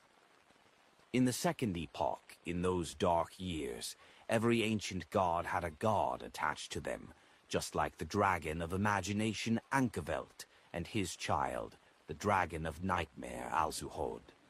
Chapter 5, 168, Subsidiary Gods. In the information provided by the Sun, there were detailed examples of some typical subsidiary gods. but most of the information didn't provide their true names, only their titles. These included the god of beauty and the goddess of life, who were subsidiaries to vampire ancestor Lilith, the goddess of misfortune and the god of the dead, who were subsidiaries to annihilation, demonic wolf, Flagrea, the god of luck and the queen of calamity, who were subsidiaries to elf king, Sonia Thrim, and so on and so forth. Queen of Calamity. Klein suddenly thought of the Book of Calamity and the golden wine cup he had taken from the ruins of the High Elf. The name Kohainem and the word Calamity was engraved on it in Elvish. This caused him to make the connection that Kohainem was the Elf King's subsidiary, Queen of Calamity. Unfortunately, I can't directly seek confirmation with Little Sun. I'll have to wait for further information from him. Klein sighed silently. At the same time, he made some theories about the fact that these titles didn't correspond with their true names. The City of Silver was originally the Kingdom of Silver that came under the Giant King's court's rule. Other than having sufficient understanding of its own forces and enemies, the information regarding the other ancient gods will only come from legends and rumors, and they aren't that detailed. Compared to the simple and easy-to-understand titles, a god's true name can consist of complicated and difficult words to remember, which can make it harder for them to be spread. Azavs, the information provided to Klein when he turned over the page confirmed his theory. However, it gave him new doubts. The dragons also had a dragon of wisdom, which was the equivalent of a god in the City of Silver, called Harabergen. And under Giant King Aumir, there was also his eldest son, the god of dawn, Bar Heilbrunn, and his queen, the goddess of harvest. Why doesn't the goddess of harvest have a real name? Isn't she the queen of the Giant King's court? The City of Silver should have records of it. These so-called subsidiary gods are equal to the angels or king of angels of later times. Yes, the sequence 2 of their pathway and sequence 1s of the other pathways. Klein suppressed his perplexion and inferred the truth from the information recorded in the Card of Blasphemy. Within the same pathway, if there was a sequence 0, then there wouldn't be a sequence 1, and if there was no sequence 0, then there would be at most 3 sequence 1s. However, Klein didn't dare to base his judgment on this. After all, his knowledge was partial, and he didn't even know if there were any preconditions for the sequence 0 and sequence 1, which was derived from the law of Beyonder characteristics, conservation, and indestructibility. I'll assume this for the time being. Klein leaned back, letting the information in his hands disappear, smiling as he said, "You may begin." At this point, Alger was still seriously examining himself. After considering how to communicate properly, he used the technique of being in the other person's shoes. He started from the point of view of the hermit, who was suspected of being Admiral of Stars, to see what exactly he had exposed. Mr. Fools protects every member's true identity with a blurred and distorted image, but this method doesn't affect the representation of colors.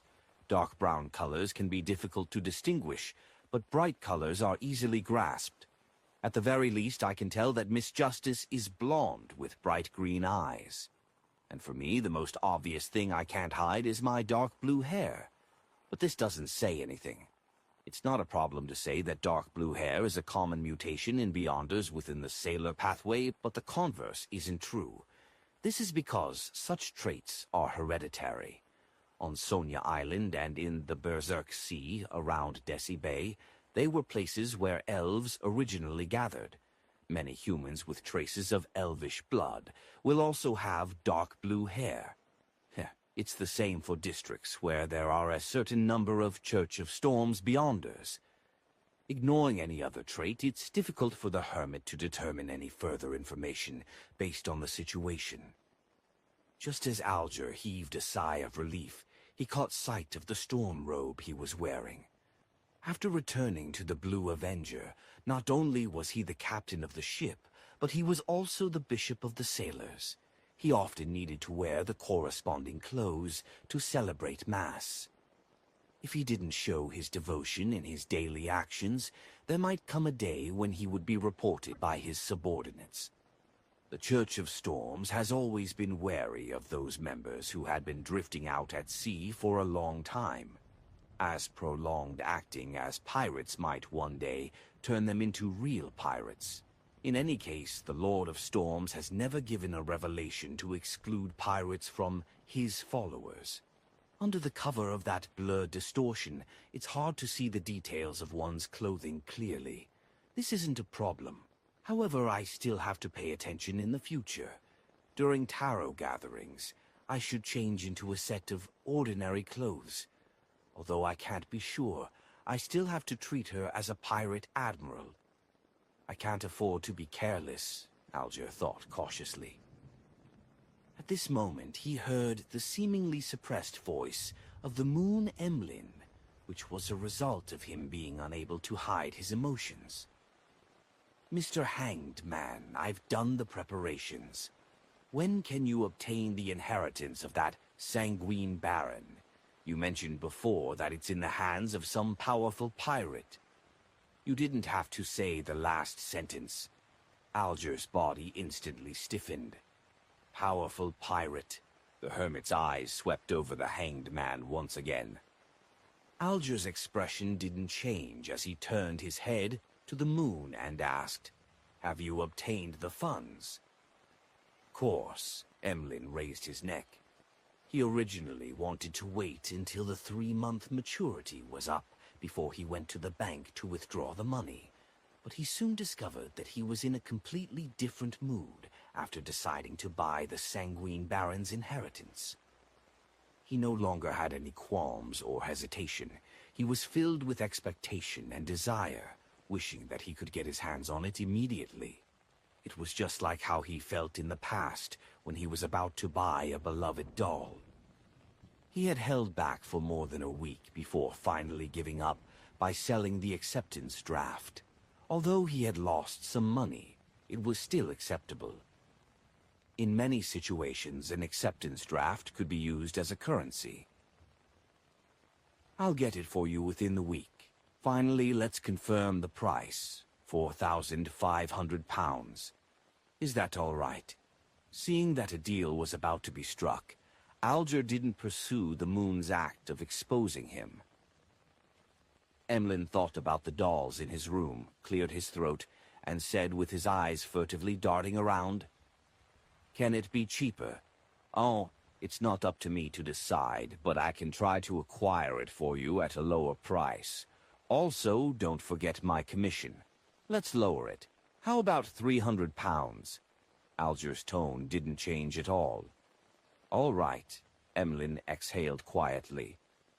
Not a very powerful vampire, an underaged or a recently matured one. Cattleya silently watched from the sidelines and made her judgment. Seeing that the deal between Mr. Hanged Man and Mr. Moon had been concluded in a few sentences, Audrey habitually felt that she should buy something. In a week or two, I'll contact the members of the Psychology Alchemists in Eastchester County and tell them that I've become a Psychology Alchemists member. I'll exchange my contribution points for the subsequent potion formula. There's no need to make a request to purchase it here for the time being. Once I find out what ingredients are needed, I can ask for everyone's help. There's no need to buy any mystical items for now. I've already had one of them reimbursed. Being able to obtain such rare items with too great a frequency might imply many problems. Audrey's thoughts raced and she came up with an idea. She turned halfway and looked at the gloomy man at the end of the table.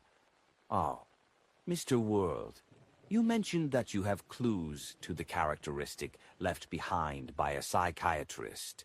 Have you successfully acquired it?" "I plan on buying it for Susie," she silently added in her heart.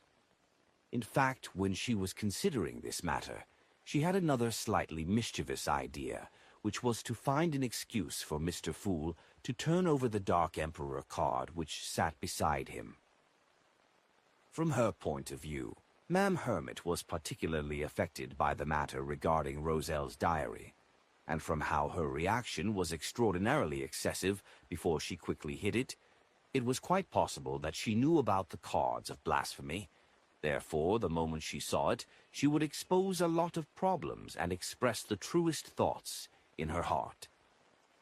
But she dismissed the idea in the end, not because she thought it would be bad to sound out Ma'am Hermit, but that this was a way of showing responsibility to both herself and the Tarot Club, and that she shouldn't make decisions for Mr. Fool. If he wanted Ma'am Hermit to recognize the card of blasphemy, he definitely would have flipped it open himself. If he didn't want to do so, then any attempts would be against his will. Audrey nodded solemnly, but almost imperceptibly.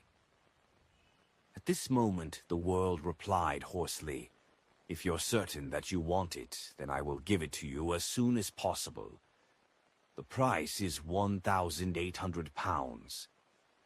Normally, it would be more appropriate to charge £1,200 to £1,500 for a psychiatrist's Beyonder characteristic, but Klein had raised the premium slightly to see how much Miss Justice could pay. "All right," Audrey agreed with a light tone.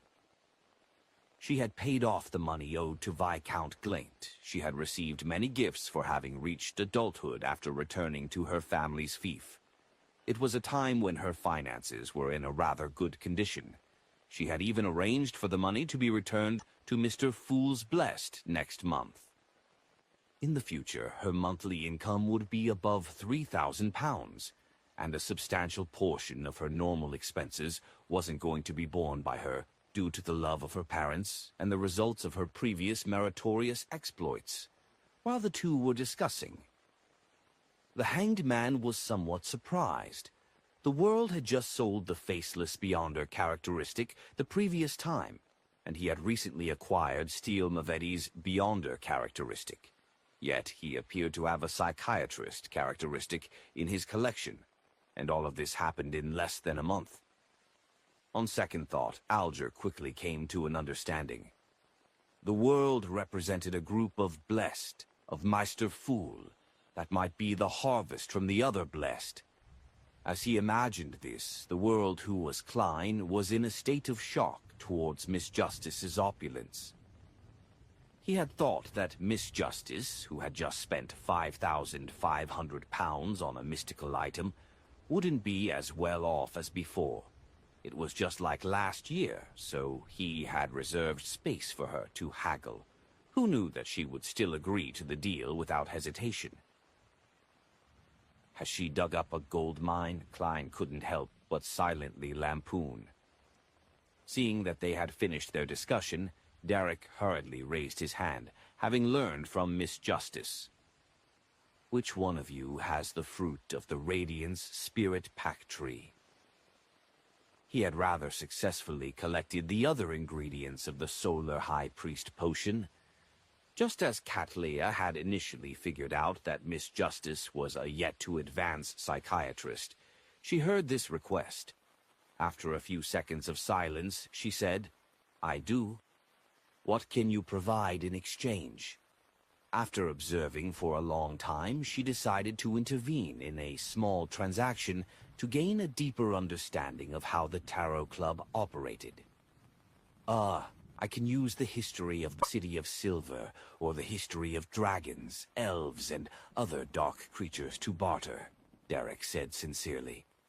"Ma'am Hermit, this is a list of commonly seen monsters around the City of Silver. You can choose any ingredients you need from it." "How honest." Klein almost looked up at the dome of the magnificent palace. "What is he talking about?" Cattleya frowned slightly, momentarily failing to understand a single word from the sun.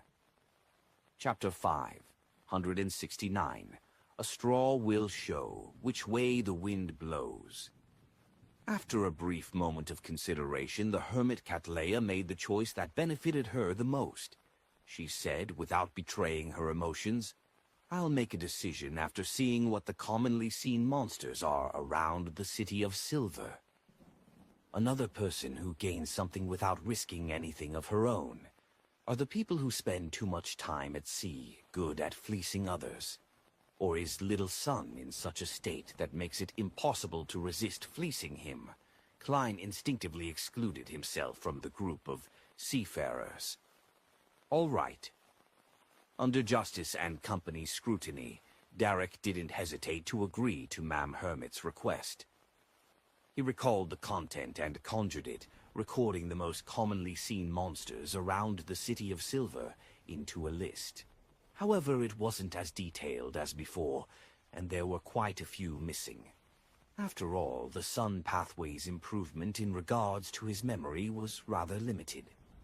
A few days had passed. Cattleya received the piece of information and read through it in a serious manner. The more she scanned through it, the more alarmed she became. This was because the types of monsters had far exceeded her expectations by nearly 100 times.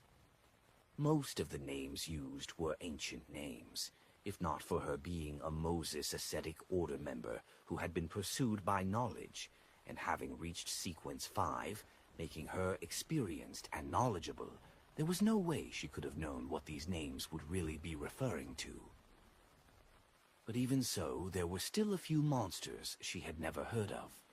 They were like shadows who would never reveal themselves in dreams or imaginations, forever lurking in the depths of the darkness. Where exactly is the City of Silver? Why are there so many monsters? 10 seconds later, Cattleya raised her head without a change in expression. She said with a staid tone, "Use the history of your City of Silver in exchange." All right. Derek's eyes lit up as he seemed to see hope in advancing. He soon conjured the historical materials of the City of Silver with the help of Mr. Fool. Having had ample experience, he knew that even more complete and detailed information was worth more than the fruit of a Radiance Spirit Pack tree. Hence, he retained some of what he knew.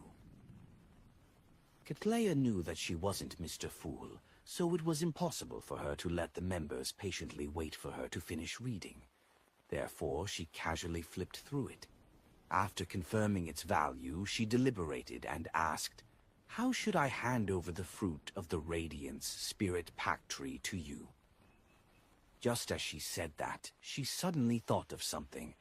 With a guess, she looked to the end of the long bronze table. "Mr. Fool, is it done by a sacrificial ritual?" This left Audrey, who had prepared the answer, to be clearly stunned. She swallowed the words that she was about to say. Ma'am Hermit is very impressive and knowledgeable. She directly guessed that it's done via a sacrificial and bestowment ritual. Audrey controlled her minute facial expressions as she clicked her tongue and sighed inwardly. Yes. Klein gently nodded without going into detail. He believed that it was impossible for a pirate admiral, a Sequence 5 powerhouse of the mystery prior pathway, to not know how a sacrifice was made. This was even something they were good at. Furthermore, she knew the Fool's honorific name, so she didn't lack any of the necessary conditions. Indeed, with a godlike existence bearing witness to a gathering, a sacrificial and bestowment method is the safest and most convenient way of trading. And a conversation through the soul body can result in direct knowledge transfer. Cattleya thanked him before saying to the sun, "I'll do it as soon as possible." Although she didn't show any abnormalities, her heart was in no way calm. From her casual flipping of the information provided by the sun, she discovered that the City of Silver was truly filled with oddities. It included matters about being forsaken by the Lord, how it didn't have a sun, resulting in a state of eternal darkness and high and low-frequency lightning. Matters like how strange and terrifying monsters hid in the darkness when there was no light, and how they survived thanks to black-faced grass. It mentioned that they had survived for more than 2,000 years since the Dark Ages. All of this exceeded Cattleya's expectations. As a powerhouse at sea who was knowledgeable and had acquired many secrets, she instantly connected the time and descriptions to a famous concept in history, the cataclysm. Following that, she followed this line of thought and made a further inference. The forsaken land of the gods. Suddenly, the figure she looked up to surfaced in Catleya's mind once again. A sentence filled with an emotive sigh surfaced. He had always been searching for the forsaken land of the gods back when he was alive. He said that the ultimate answer towards everything is hidden there. The sun comes from the forsaken land of the gods, which Emperor Roselle couldn't find despite all his efforts. Mr. Fool can connect to that place directly. No, perhaps he awoke from that place, Catleya thought in alarm and solemnity. She had previously belittled the Tarot Club because the moon, justice, and the sun were of low sequences. She believed that with Mr. Fool having awoken only recently, he was obviously unable to pull members of significant strength. However, she now had to reevaluate matters. It involves the forsaken land of the gods, the Church of Storms, the Church of Mother Earth, the Lowen aristocrats. Perhaps it's precisely because they're low sequences that these members can be nurtured to be able to reach higher ranks in their respective circles without being suspected. This will allow them to play a more important role. As for me, is it because of the Moses Ascetic Order or Her Majesty? Catleya seriously analyzed the motives of Mr. Fool. At this moment, the transactions were nearly coming to an end. The moon, the sun, and justice had all confirmed their respective transactions. As for the hermit Catleya, she was still observing. Out of caution, she didn't rashly open her mouth to expose more information about herself. Alger had originally planned on making a request to buy the Sequence 5 Ocean Songster's potion formula so that he could make the subsequent preparations, but with the addition of the hermit, he became especially wary. He gave up on his decision at the last minute and prepared to push it back until he had really advanced to Windblessed. Only with him being stronger would he have the room to breathe. As Force would be able to obtain the astrologer potion formula and a certain amount of ingredients from her teacher soon, she hadn't prioritized her purchases yet, so all she did was watch silently. She actually curbed her desire to buy a mystical item to make up for her relatively showy trickmaster powers that were lacking in strength, as well as how her apprentice powers were only good for passing through walls and opening doors. However, her real-life circumstances restricted her desires. Up to this day, her savings had exceeded £400.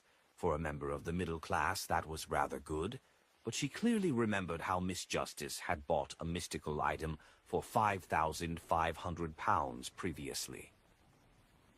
Even if it was a relatively average mystical item without significant negative side effects, it will still require £1,000 to £2,000. Force languidly sat there, unable to open her mouth to make a purchase.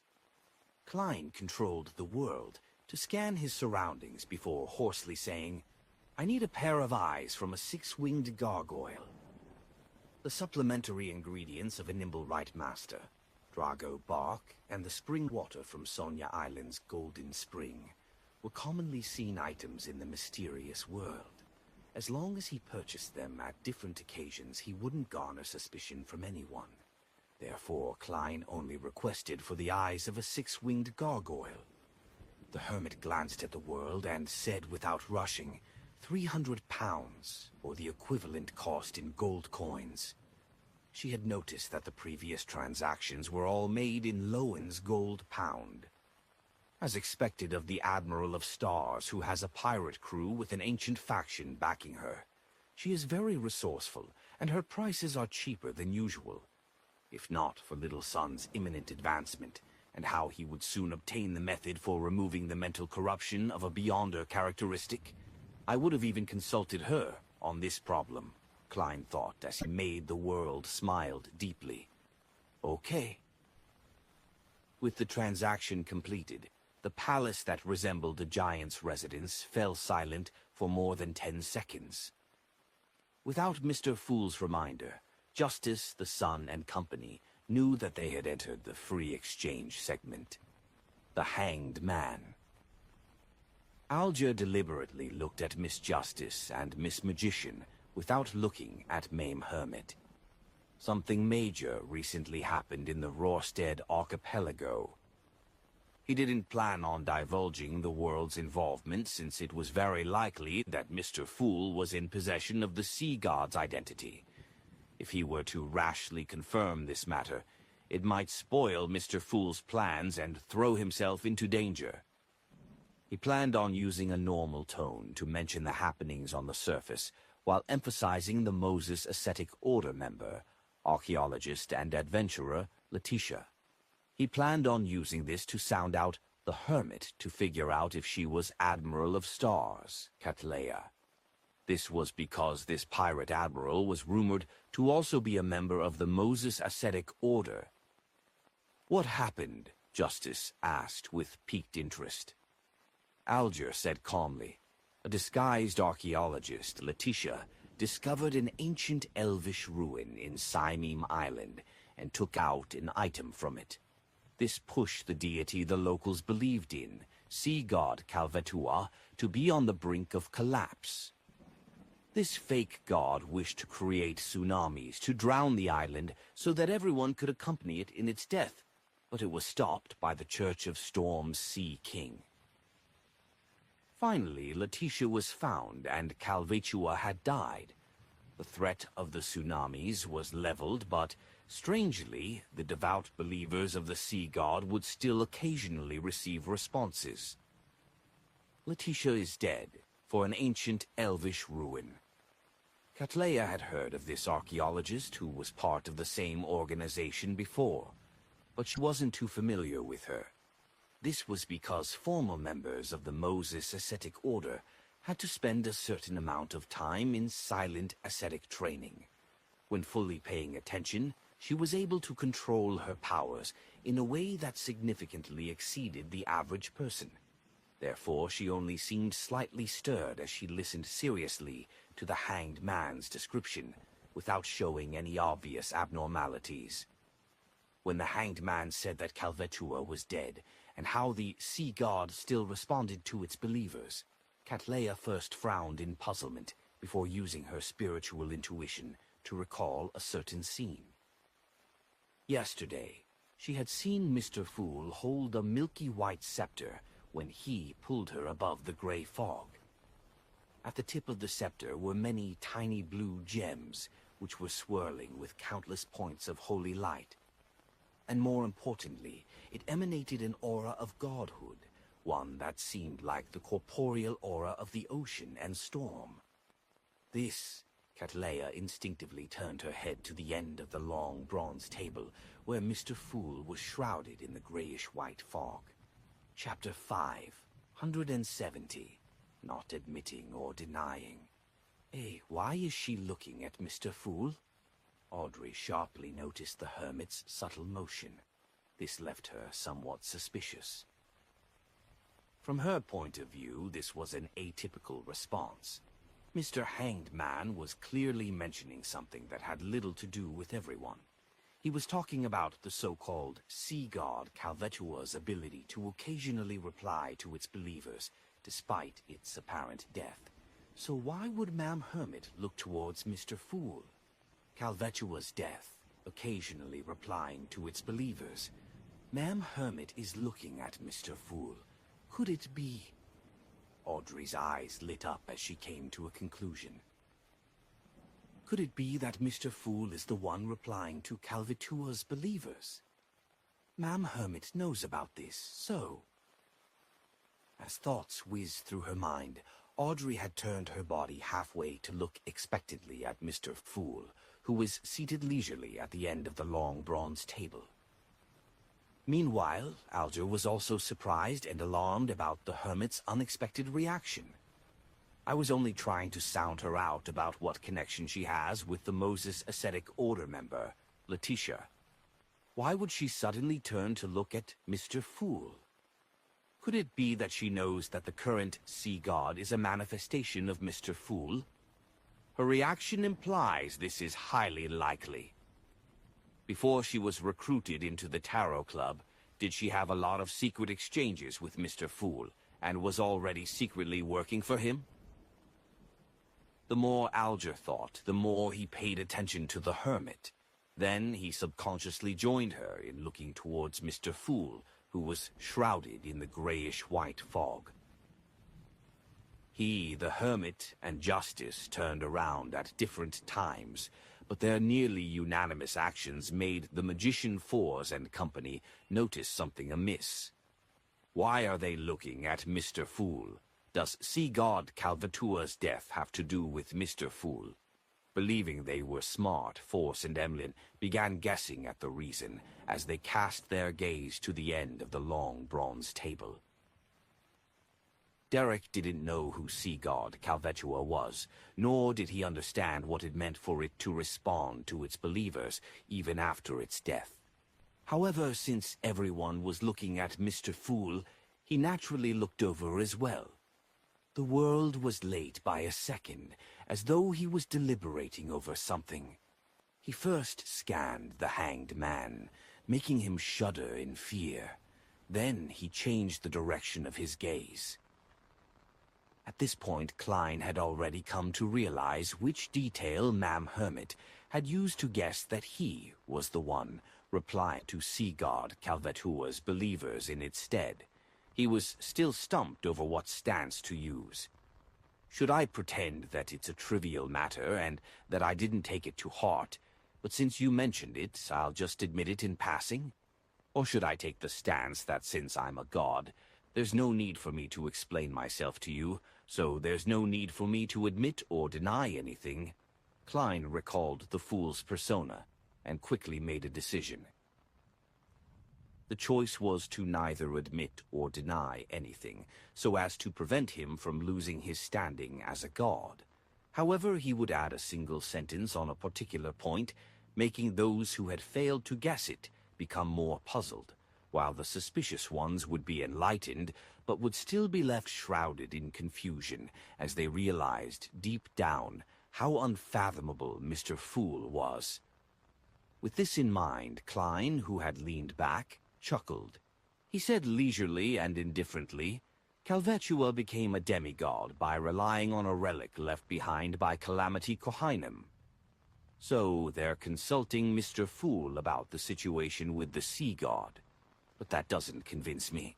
It feels like there's a deeper truth hidden behind this matter. Could it be? No way, right? Force frowned as she began coming up with all sorts of thoughts. As expected, Cattleya believed Mr. Fool was giving a straightforward answer, while also informing them of some secrets. That demigod scepter is Calvatua's characteristic, or Calamity Kohainem's relic, or is it something that covers both definitions? Who is Calamity Kohainem? The name sounds elvish. Yes, the hanged man mentioned that Letitia found an ancient elven ruin. It's the residence of a high elf? How did Mr. Fool get that scepter? Did he rely on the hanged man or someone else? No, it doesn't seem like the hanged man. Otherwise, he wouldn't have proactively mentioned this matter. What motive does Mr. Fool have behind responding to the sea god's believers? Is this required for his awakening, something that can truly affect reality? The more Cattleya thought, the more she found Mr. Fool unfathomable. It was just like how his body was being concealed by the thick gray fog. The clearer she could see him, the more puzzled, horrified, and apprehensive she became. This might be a tussle between gods. Cattleya sighed inwardly as the emotions got the better of her. I guessed right. Alger finally verified that the present sea god was a manifestation of the Fool. His worries and indecision from before were instantly rewarded. On certain occasions, as a fake sea god believer, I can openly pray. I wonder how much Mr. Fool has recovered. How much of his power can he release from the seal? It's at least at the demigod level. He will be able to provide tremendous protection at sea. The hermit's unsurprised reaction implies that she had long interacted with Mr. Fool and had learned of certain things ahead of time. This implies that her sequence isn't low. She might really be a powerhouse at the Pirate Admiral level. This is both good and bad news for me. The good news is that I have an additional powerful faction at sea supporting me. At times, we can tacitly cooperate and complete matters that were previously deemed unimaginable. The bad news is that a lot of my news and resource channels will be overshadowed by hers. My purpose in the Tarot Club will drastically decline. Of course, that's under the premise that she really is Admiral of Stars. Yes, I have to adjust my focus from gathering news and resources and align it towards the Church. This is something she can't supplant me, Alger thought with joy and wariness. That sea god is really Mr. Fool. No, no, no. It should be said that the present sea god is Mr. Fool's manifestation. He has truly begun interfering with the real world. This is great. In the future, I can pray to Sea God directly and receive a response when I'm out traveling at sea. Audrey felt surprised, overjoyed, and proud. According to what she knew, the churches didn't do fixed ritualistic magic internally. The ones who received responses by solely praying to the deities were mainly priests or a chance occurrence. Otherwise, they were blessed who just numbered at a handful. As for receiving a response from every prayer, they would be an extreme exception, even among blessed. But I can. Mr. Fool is returning to his throne one step at a time. Replacing Sea God is one of those steps. Audrey didn't hide the changes in her emotions as she smiled, sitting straight and elegantly. Kohinum, that's an elf's name. I think I've heard someone mention it before. Emlyn attempted to recall, but it was in vain. As for Calvatua's death and how the sea god still replied to its believers, as well as the reason why the hermit, Justice, the hanged man, had looked towards Mr. Fool, he had made a slight guess without thinking too deeply about the matter. What has this got to do with me? It doesn't affect my saving of the Sanguine, nor is it anything of interest. Anyway, I can just pray to Mr. Fool if there are any problems, Emlyn mumbled to himself, showing disdain towards the emotional changes the others had. Calamity, Queen of Calamity? But there are no records that say that her name is Kohinum. Derek turned his head to the left very slightly, a common tic he did when he recalled things. From the looks of it, Little Sun isn't sure if Kohinum is the Queen of Calamity. Otherwise, he wouldn't have such a reaction. Klein retracted his gaze in disappointment. He controlled the world to cough, pulling everyone back from their thoughts. Following that, the world conjured a picture with the Fool's help. He showed it to both sides of the table and asked, "Does anyone know her?" It was a picture of the red-haired Helene. Klein mainly wanted to know if Admiral of Stars Cat Leia or the hanged man Alger knew her. After all, they were well-informed people out at sea. Alger glanced at it, and just as he was about to say that he didn't know her, he heard Ma'am Hermit say with a deep voice, "Red-haired Helene. She's from a fallen noble family and has the bloodline from the Intis's Sauron family." Catleya paused before adding, "She was once a trader out at sea, but she was later said to have been abducted by Ailment Maiden Tracy." Abducted by Ailment Maiden Tracy? I thought it would be some contrived story about a domineering pirate and a noble lady. However, Tracy can be considered a domineering pirate. Heh. Klein instantly made some connections. Force was still lost in her thoughts over the connection between Sea God and the Fool when she suddenly snapped to her senses. She acutely noticed that great opportunities lay in red-haired Helene and Vice Admiral Ailment's story, as she began to daydream. To her regret, Ma'am Hermit had only said a few sentences without continuing. The Hermit knows Vice Admiral Ailment, However, that doesn't imply anything. Beyonders of a certain sequence or knowledgeable people will know who the 7 pirate admirals are. Their bounty posters are everywhere. The hermit is rather aware of matters over at Intis. This is something that can be determined for now. The hanged man wasn't interested in red-haired Helene, only the hermit's real identity. With red-haired Helene's matter coming to a close, Audrey began considering if she should consult the others about the Mind Dragon. Unlike before, there was now the addition of Ma'am Hermit, who was of unknown character and dubious allegiances. This left her hesitant. After a brief deliberation, she said, "I recently sought out the traces of a Mind Dragon, and went to a place which has the tradition of worshipping dragons." She had concealed the exact location as the details might implicate her. Chapter 571.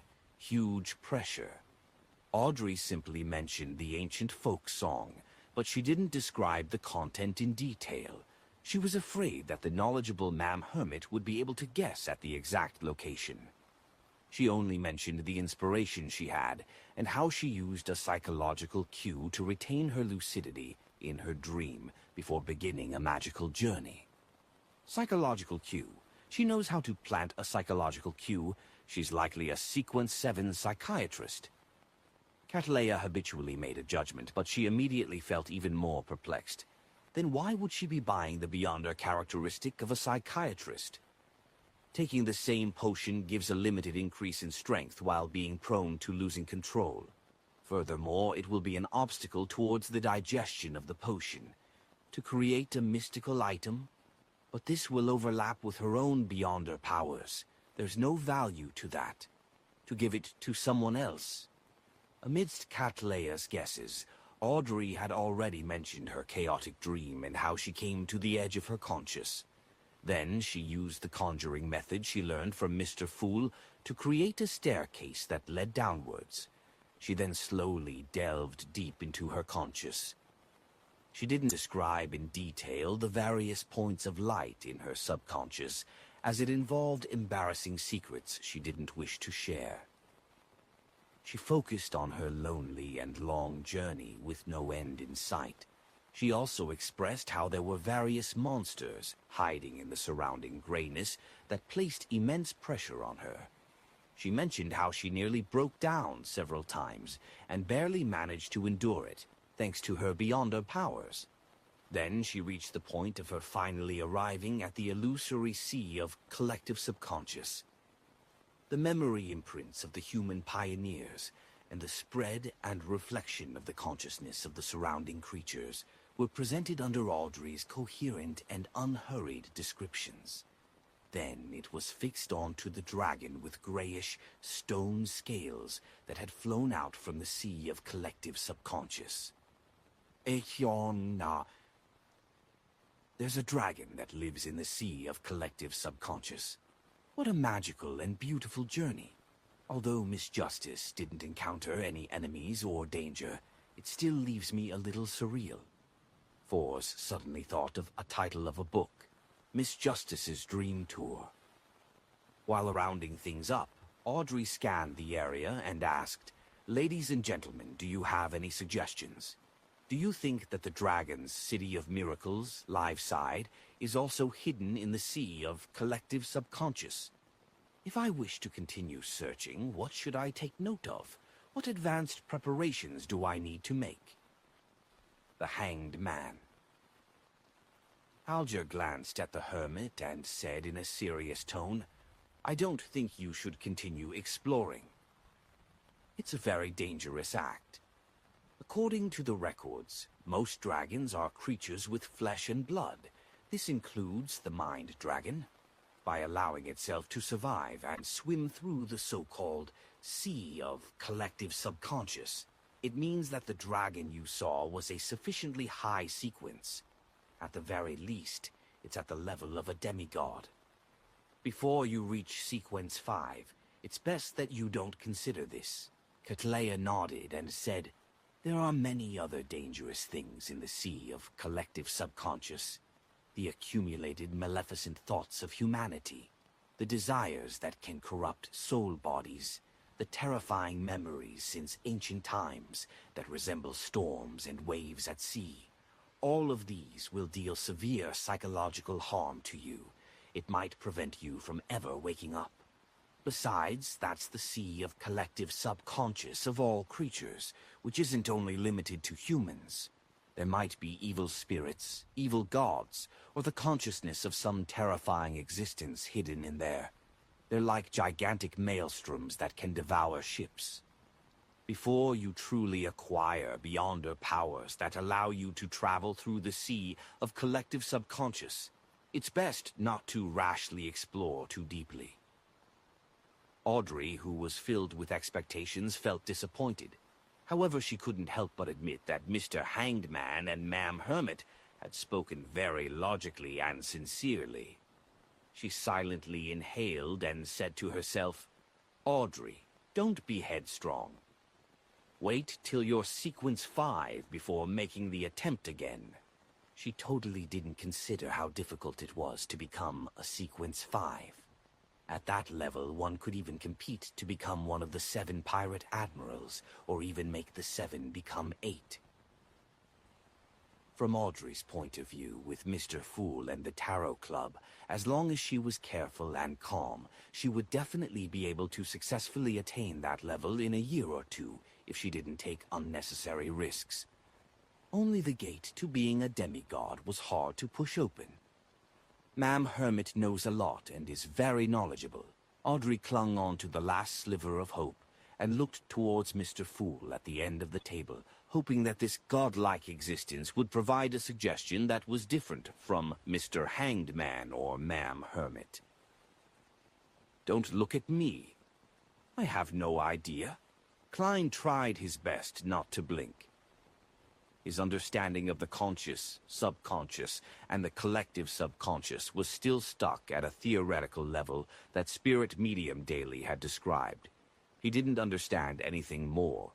Despite having his dreams intruded frequently, he had never thought of exploring the world outside the dream, despite retaining his lucidity. Therefore, how was he to provide any suggestions to Miss Justice? In fact, he had a natural idea regarding this.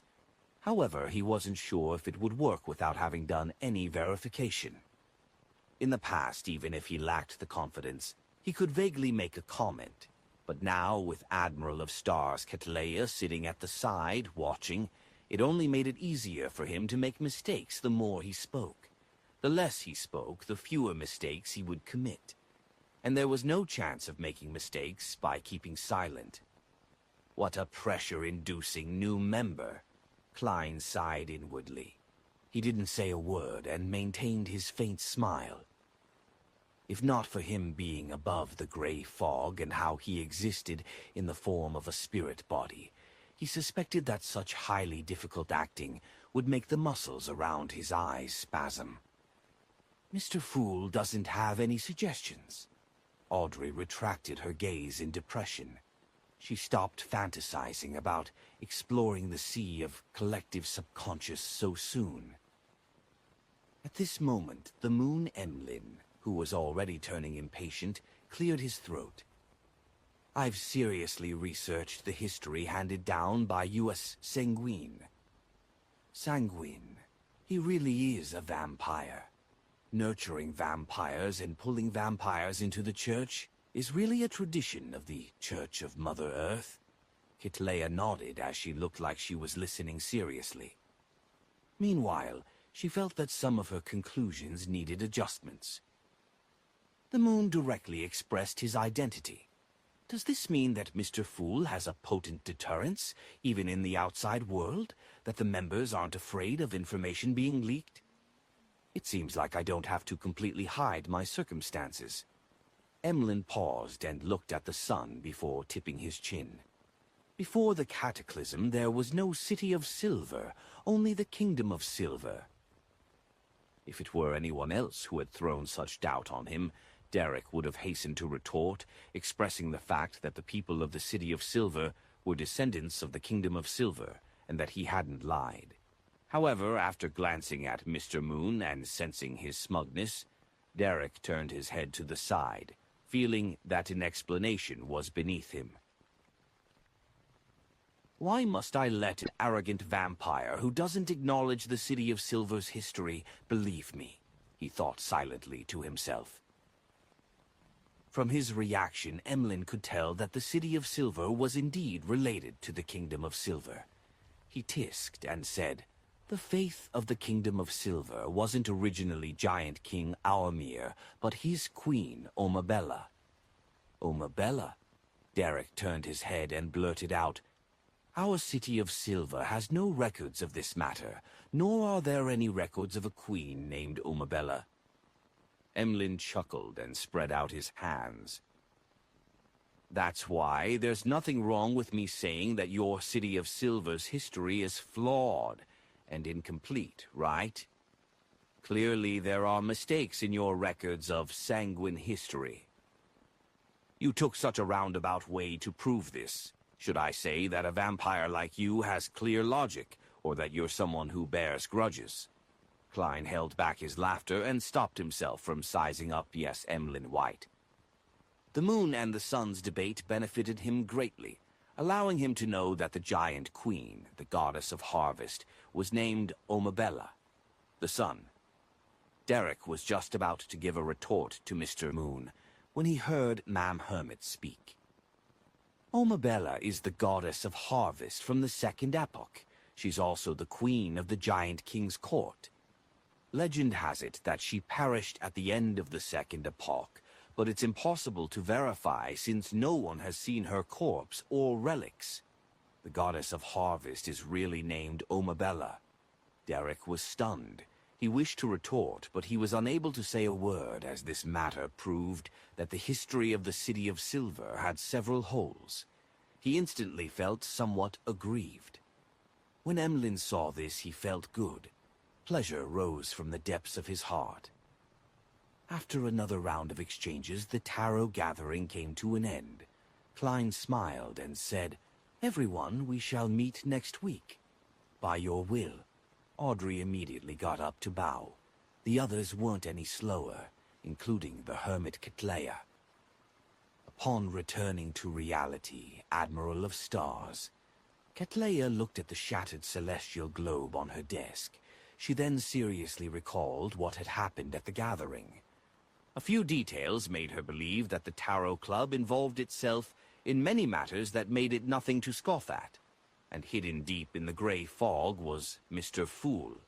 Like the world, who was hidden behind thick shadows, he was unreadable and unfathomable. It was unknown what he was planning. After more than 10 seconds of silence, Catleya retrieved a pen and some paper and wrote while deliberating. "Someone has been deliberately collecting the Emperor's diary pages."